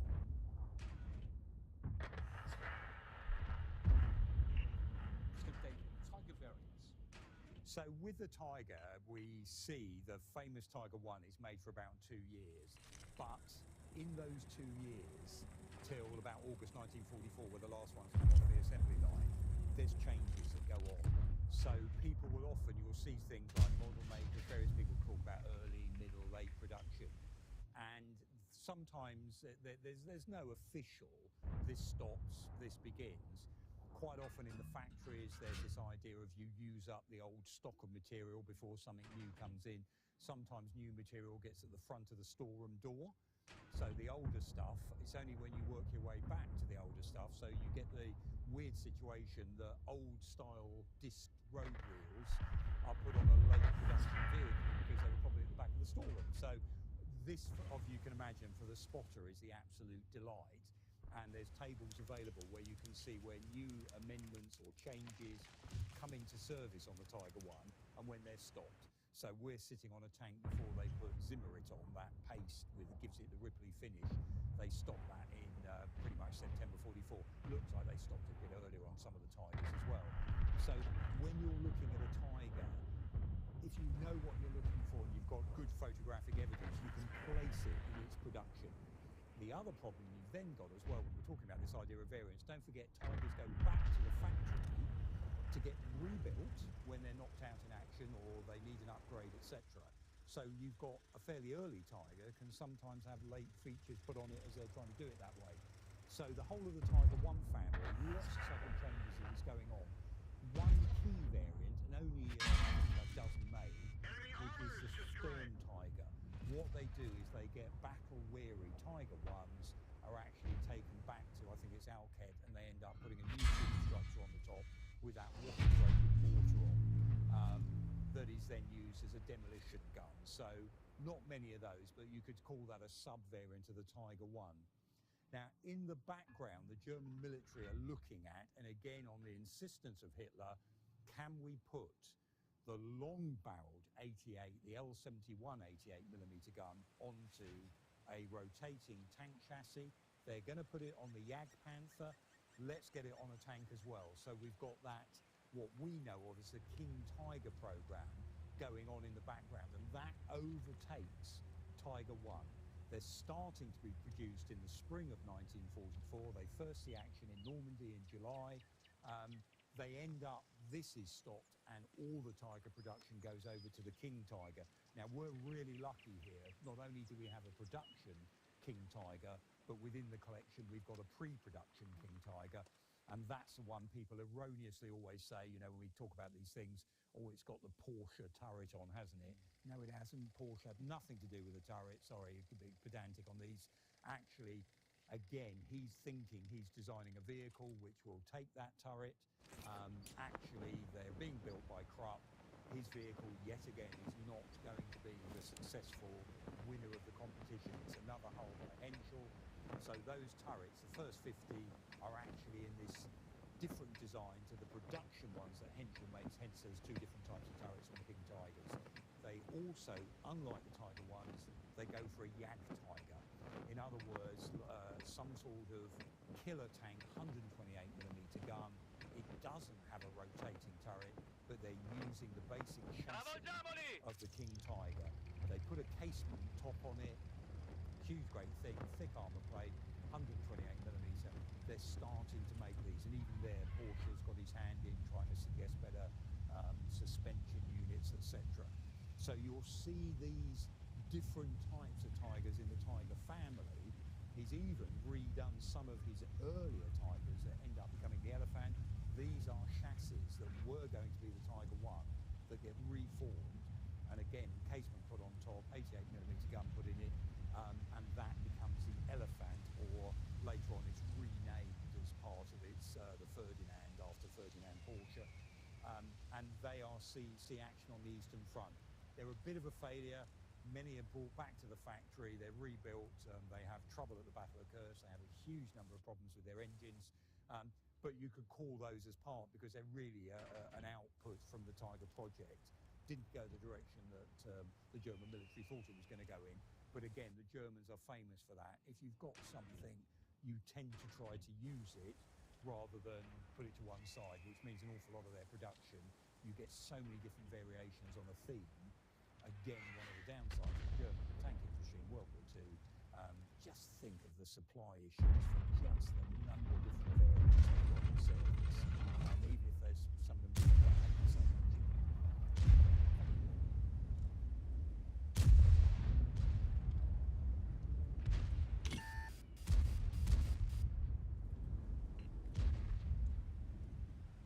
You're watching Tiger Day live here at the Tank Museum in Bovington in the south of England. We've been having a cracking day here, looking at the Tiger, and Richard's been climbing all over things, trying to break it, not succeeding.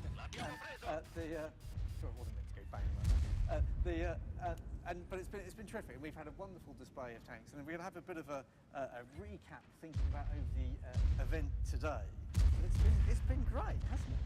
It has been incredible. I mean, there's a lot of questions that crop up, Richard, about sort of Tiger 131. I mean, for you as the director, what would you sum up as the importance of that one tank out of your vast collection? It's a really strange one, because on one level, it is only one tank. And we've got a lot of tanks here in the collection. We've got about 350 tanks here in Bovington. So at one level, it's only one tank. At another level, the Tiger as a tank is so iconic of the Germans in the Second World War. It's the power play game. And because it's the only working one, there's something different about a tank that works. So the Tigers are special on themselves, but this Tiger is different altogether. So I think we would describe it normally as a hero object, that people want to see that in particular more than other things. It is, I mean, it's popularity. We've discussed this, we've always discussed this with various people. I had a chat today about the popularity of 131, but I mean, from your personal standpoint, what makes it this vehicle? I mean, we've just seen the sheer number of people that turned out today to see this tank. Yeah, there's only so many tanks for which 4,500 people would come out. And some of these people, and we met someone earlier who come out from America. We got people from Japan here, all over the world, have come to see Tiger Day. And I think it's a mixture of things. It's the vehicle itself is impressive. There's the iconography around the Tiger. There's for a modern audience. Yeah, if there's a boss tank in a game, it's going to be a Tiger. it's a strange phenomenon. But then again, yeah, David Ayer wanted to have it in the movie. Absolutely. Yeah. I mean, it's, like you say, Fury. But I mean, why in the first place was it restored? I mean, and the length of. I mean, how long did it take to restore this vehicle? It was well, you could say it's a huge job that isn't necessarily completely finished, and it started in 2004. The logic of restoring it was really around the fame of tigers and the recognising as well that there weren't any running tigers in the world at that point. And ours was a very complete vehicle. So therefore it was restorable.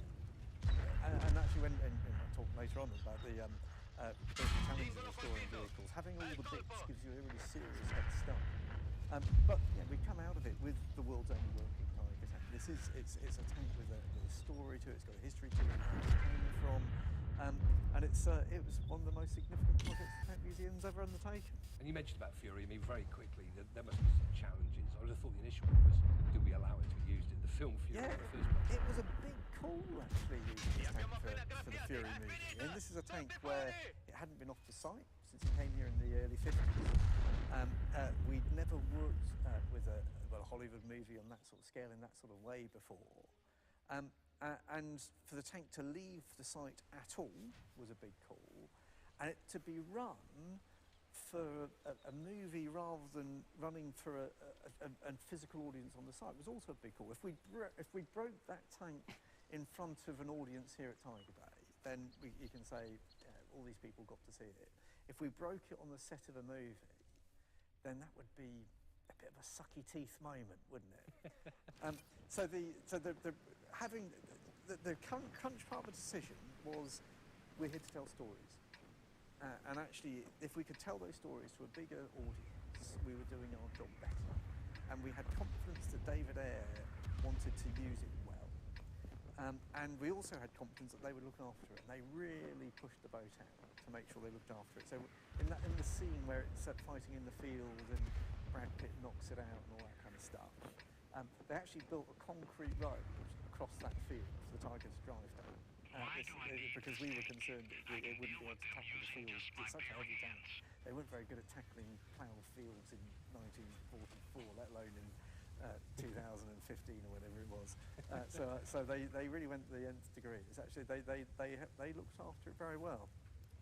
And finally, Richard, I mean, the fantastic work you do down here, we mentioned it earlier, of course. I mean, how can people support you in the incredible work? Yeah, and the Tank Museum's a charity. We exist to tell story of tanks and the people who serve with them, and it takes resources to do it. And it's a world where the more resources we have, the better we can tell those stories and the better we can look after the stuff. And there are a number of ways people can help us look after Tiger 131 and the other vehicles in the collection. You can watch live streams like this, you can subscribe to our YouTube channel, you can support us through Patreon, you can physically come and visit the museum. It's a great way to support us, that works really well. You can buy merchandise from our shop. We've got a variety of casually placed items all around us. You can donate through PayPal to donate as well. There's all sorts of ways people can support us. But if you've not been to the Tank Museum before, I would say straightforwardly, people should come and visit. And if you're thinking about a day to come, Tank Fest is at the end of June. So Tank Fest last weekend in June, keep an eye out for it. We'll have a terrific lineup of vehicles in the world's biggest historic live display, and World of Tanks will be there too. We will. Richard, is there anything you're allowed to give away about changes to the collection at the moment? So, I mean, is there any plans on the rise, or is it all complete top secret? We're collecting a lot of stuff at the moment. There's a lot of areas have been downsizing. So the British Army collection, for instance, as downsized vehicles they didn't think were directly relevant for teaching purposes anymore. So we've had half a dozen vehicles came in recently from them. I think we've had about 10 or 12 vehicles coming into the collection this year. And some nice vehicles, which again, Tank Fest will be the time to see them on display for the first time. The challenge actually of collecting that many vehicles is actually how to fit them all in. You'll notice tanks are not small.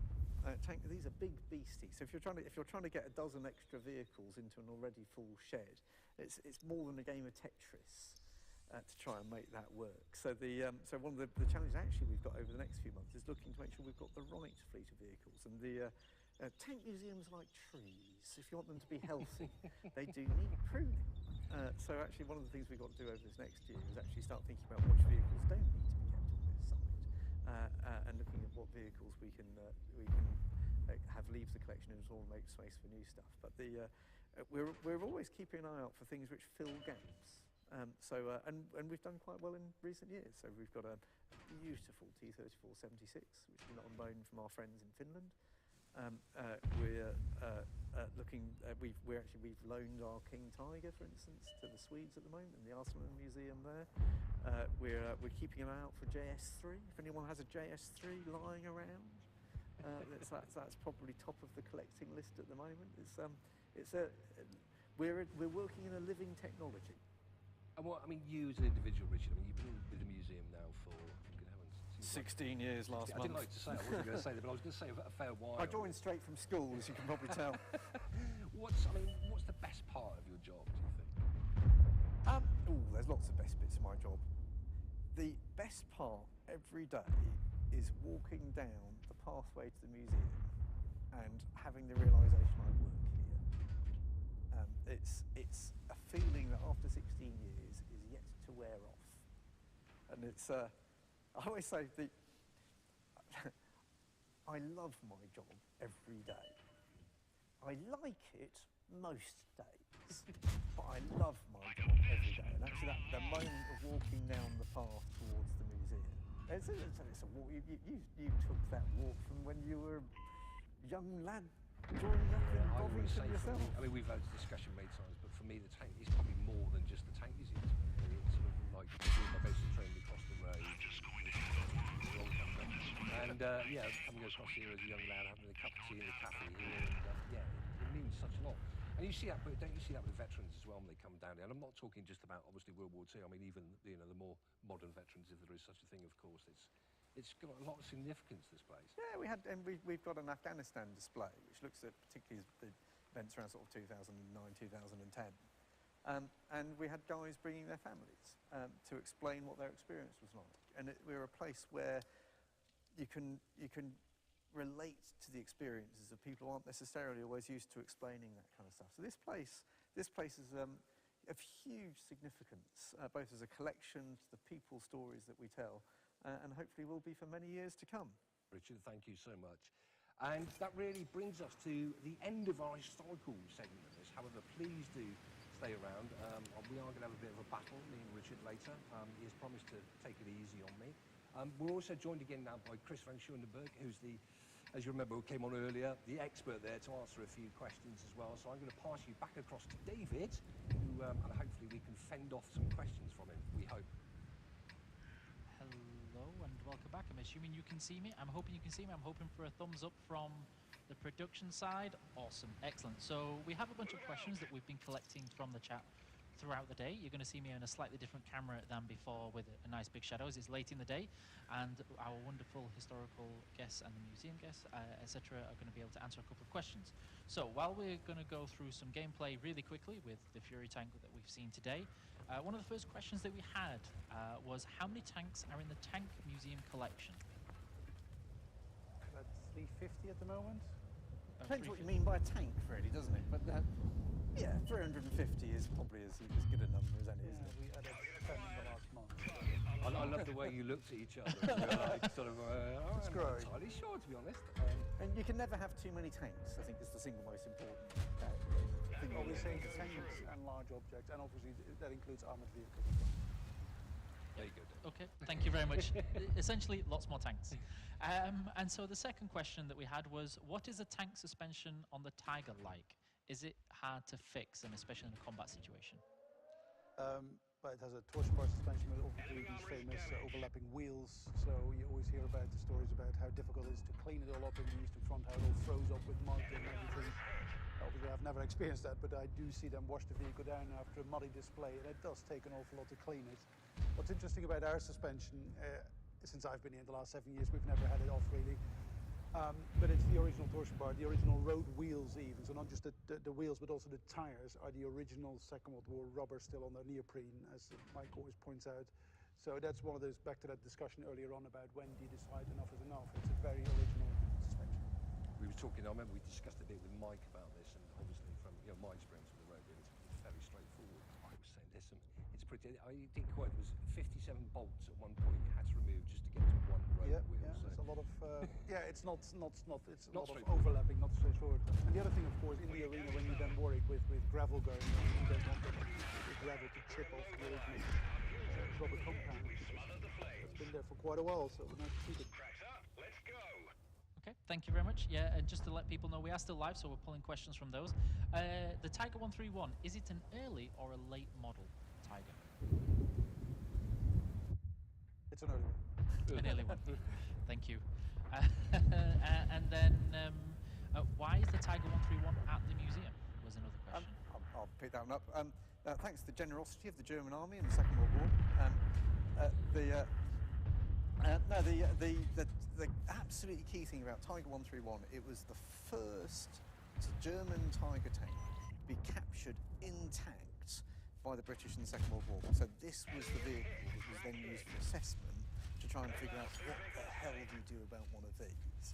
So this was, it was when it was captured, it was paraded around so everyone could see this is what one is. It was then assessed, and we actually have the report about how it was assessed. And then after the war, it was held in the British Army collection, in teaching collection at Chertsey, I think, and that whole collection came here in the early 1950s, and it's been here ever since. Okay, thank you. And so, at the start of World War II, did the French have the best heavy tank? It depends what you mean by best, and it depends what you mean by heavy. The general line most people take was the Shah B was arguably the best heavy, whatever that means, tank around. You've got to remember that the French do come second in 1940. And the Shah B, for all of its impressive nature, it's got a good anti-tank gun, it's got the howitzer in the hull, it's very heavily armoured. There's an account of a Shah B taking over 120 hits from German 20 mils during the course of the fighting. But the issue was how they were being used, and they were actually far too dispersed to deal with what the Germans were trying to do, which was this concentration of force and movement that just basically swept everything away. So yes, the French had what you would probably call the best heavy tank, but it didn't do them any good. Excellent, thank you. And then another question we have is that they heard the Tiger main gun is actually an anti-aircraft weapon. Is that true?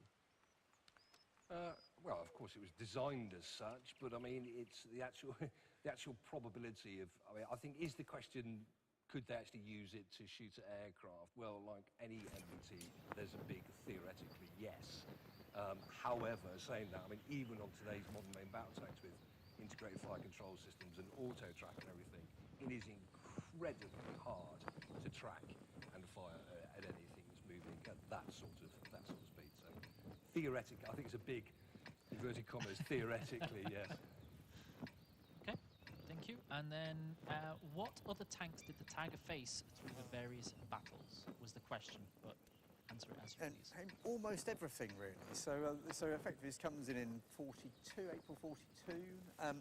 So in practice, everything after that, because the Tigers fought on effectively all fronts for the Germans, both in the desert, western front and the eastern front. So you're talking everything from Sherman onwards is encountering Tigers. So the most numerous things they've been encountering would have been Shermans and T-34s, but everything else as well. They fought all the way through to the last battles in Berlin. Okay, thank you very much.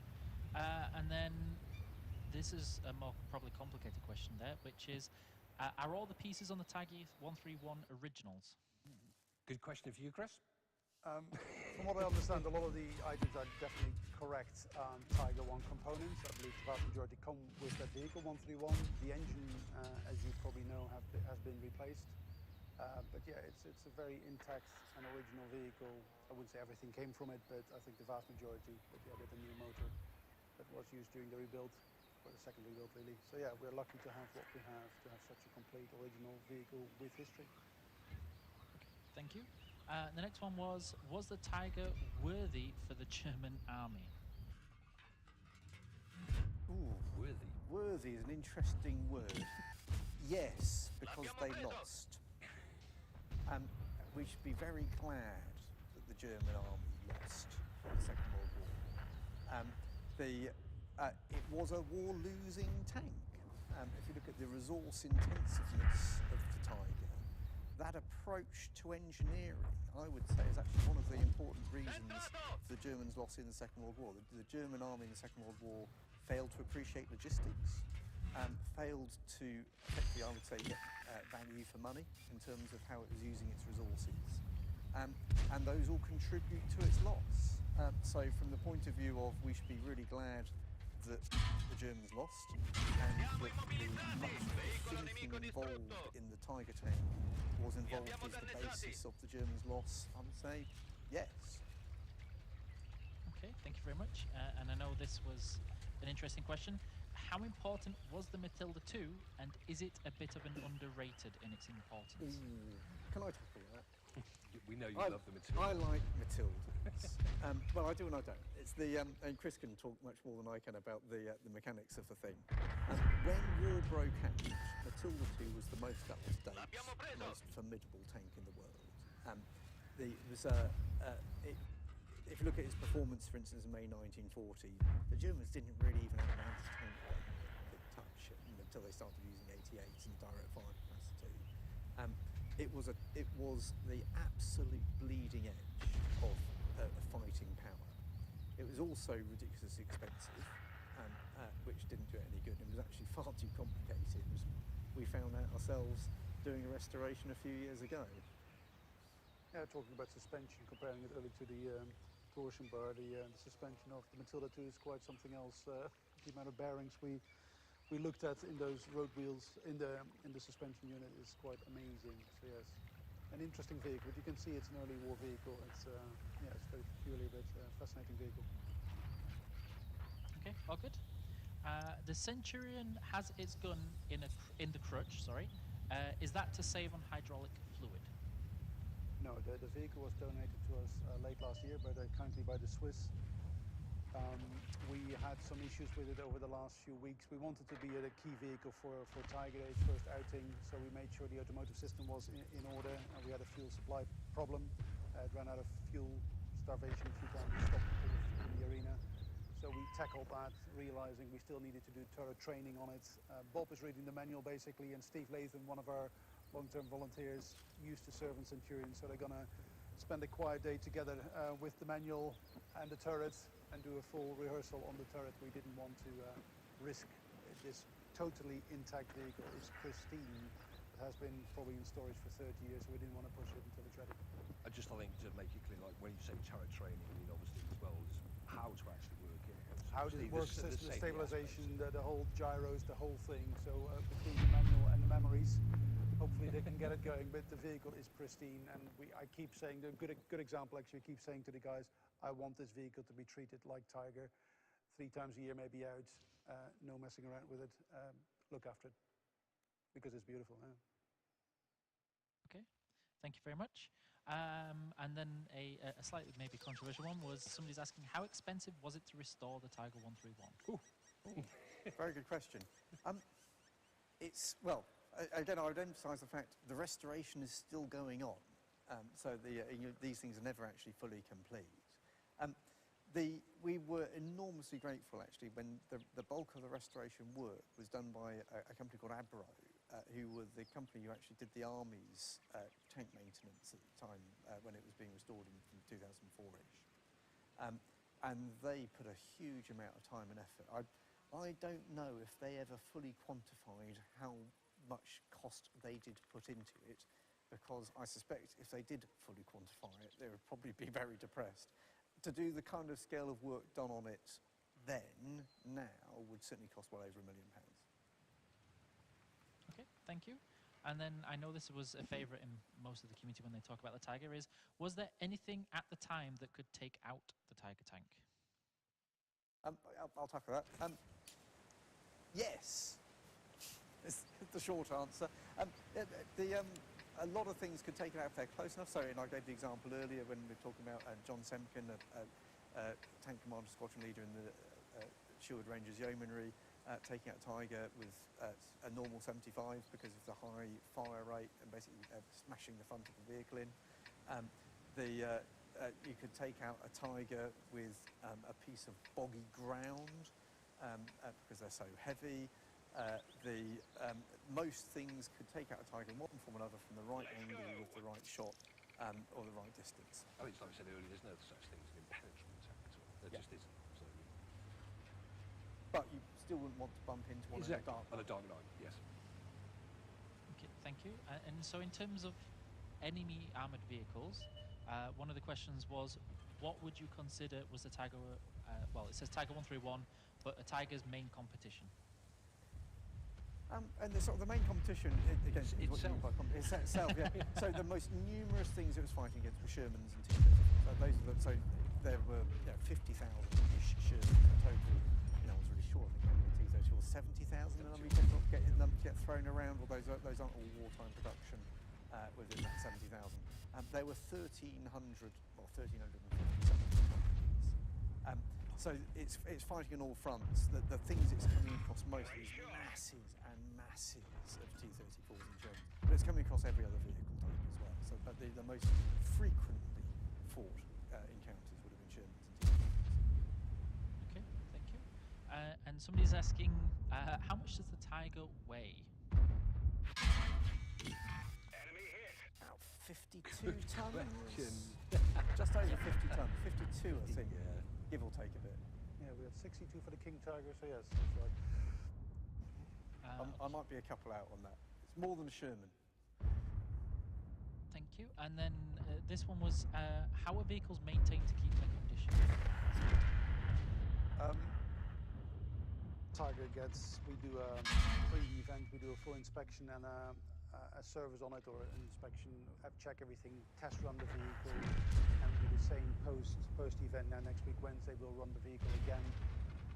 We don't run it, but we inspect everything to make sure there are no leaks. And we also started taking oil samples more recently to analyze the oil to see if that would pick up if any of the bearings or anything is failing. You can actually read that mostly from the oil. So we're doing as much as we can. Let's get an annual, or every second year gets a full oil change service. And every few years, every 5 years, we've taken the engine out to have a closer look at an internal inspection to see if anything is, any of the bearings or the bores are showing signs of wear and tear. So yeah, we're doing our best for visual inspections, oil analysis, and occasionally doing a part assembly to see if it needs further attention. Okay, thank you. And then maybe an easy, maybe not, I'm not sure. Why is the Tiger tank so popular?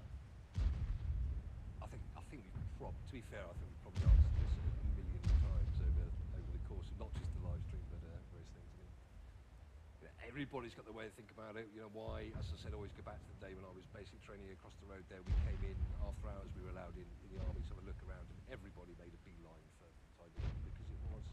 I always go to the old adage. My wife, if I said to my wife, name a tank, she will say Tiger tank. So I think that probably sums it up, to be honest. Okay, thank you very much. And then I believe that is going to be all the questions we have time for today, because I know that somebody has challenged somebody to a joust competition between the two of you. So I know we're going to go across there and see what we can do with that. And yeah, while we transition to that element, don't forget that you can also purchase the Watchchild things. You can get ready with the Twitch drops and make sure everything's there. You can also download all the tanks. We have an invite code going on there. There is a code called Alpaca that you can check out to make sure that if you want to invite somebody to the game, you'll also get a Tiger 131 there as well. Thank you everybody for the questions on that. I'm sorry we couldn't get through all of them. We were slightly delayed today. Like was mentioned earlier with Richard, it's what happens with a live show. Live shows are never going according to the plan. And yeah, thank you very much for all our amazing hosts and guests. This is not the end of it though. We are going to a 1v1 with Richard Cutler and Richard Smith shortly, and I believe we're ready to start that process now. Good luck. Let's battle. Let's battle. And we did have a practice earlier, and Richard cheated, but I won't tell you why he cheated, so I'm hoping he doesn't cheat again. I hesitate to use the word cheat. something to do with gold ammunition, but I'm not going to say any more. I would say it's more a question of using every possible advantage and making sure you have the right discussions before the game. And, good opportunity here for people who haven't seen. We're making our way through the gaming zone. Been popular, Richard? It has, and the thing is, what it does for us is that it helps bring the subject alive to a whole variety of people who otherwise wouldn't necessarily be the kind of people who think a museum is their native territory. So, given the fact the range of, say, 600 tanks in the games now, they're usually modelled, quite a few modelled on vehicles from the Tank Museum's collection. This is a really good chance for people to get to grips. This is an awesome exhibition for us. Right, so Mr. Smith, when you tell me when you're settled in. I'm ready. I'm ready for a whooping. Basically, you've got someone who works in a museum against someone with 20 years worth of tank fighting experience here. So. And I know you're going to cheat as well. Now, I have to say, the modelling here is absolutely stunning. As someone who gets to see Tiger 131 on a very regular basis, this is really rather good. You can see it's actually the museum incarnation of tanks. It's got all its smoke projectors intact there. And if you look closely enough, Mr. Smith, you'll actually see some. You can indeed. There's a direct hit from a 6-pounder on the side there, and I believe the scar under the turret is in place as well. Oh, we're off. Oh, and we're off. Right, charge. I've just given away my strategy there.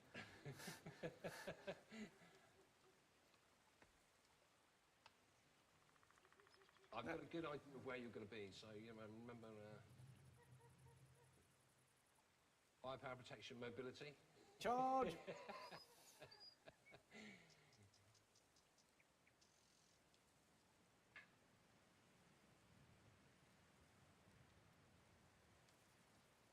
Oh, look at that! Oh, he's popping them here.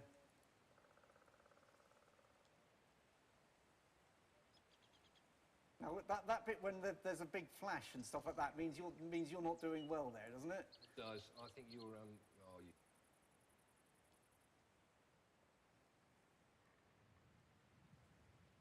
Feel free to come out again. You're just going to wait there, aren't you? Isn't that it's a...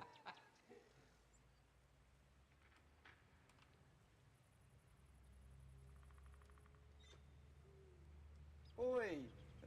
What's this hold down rubbish? I have to try and repair myself, don't I? How do I do it? Oh, hang on. It's number... Ah! Stop it!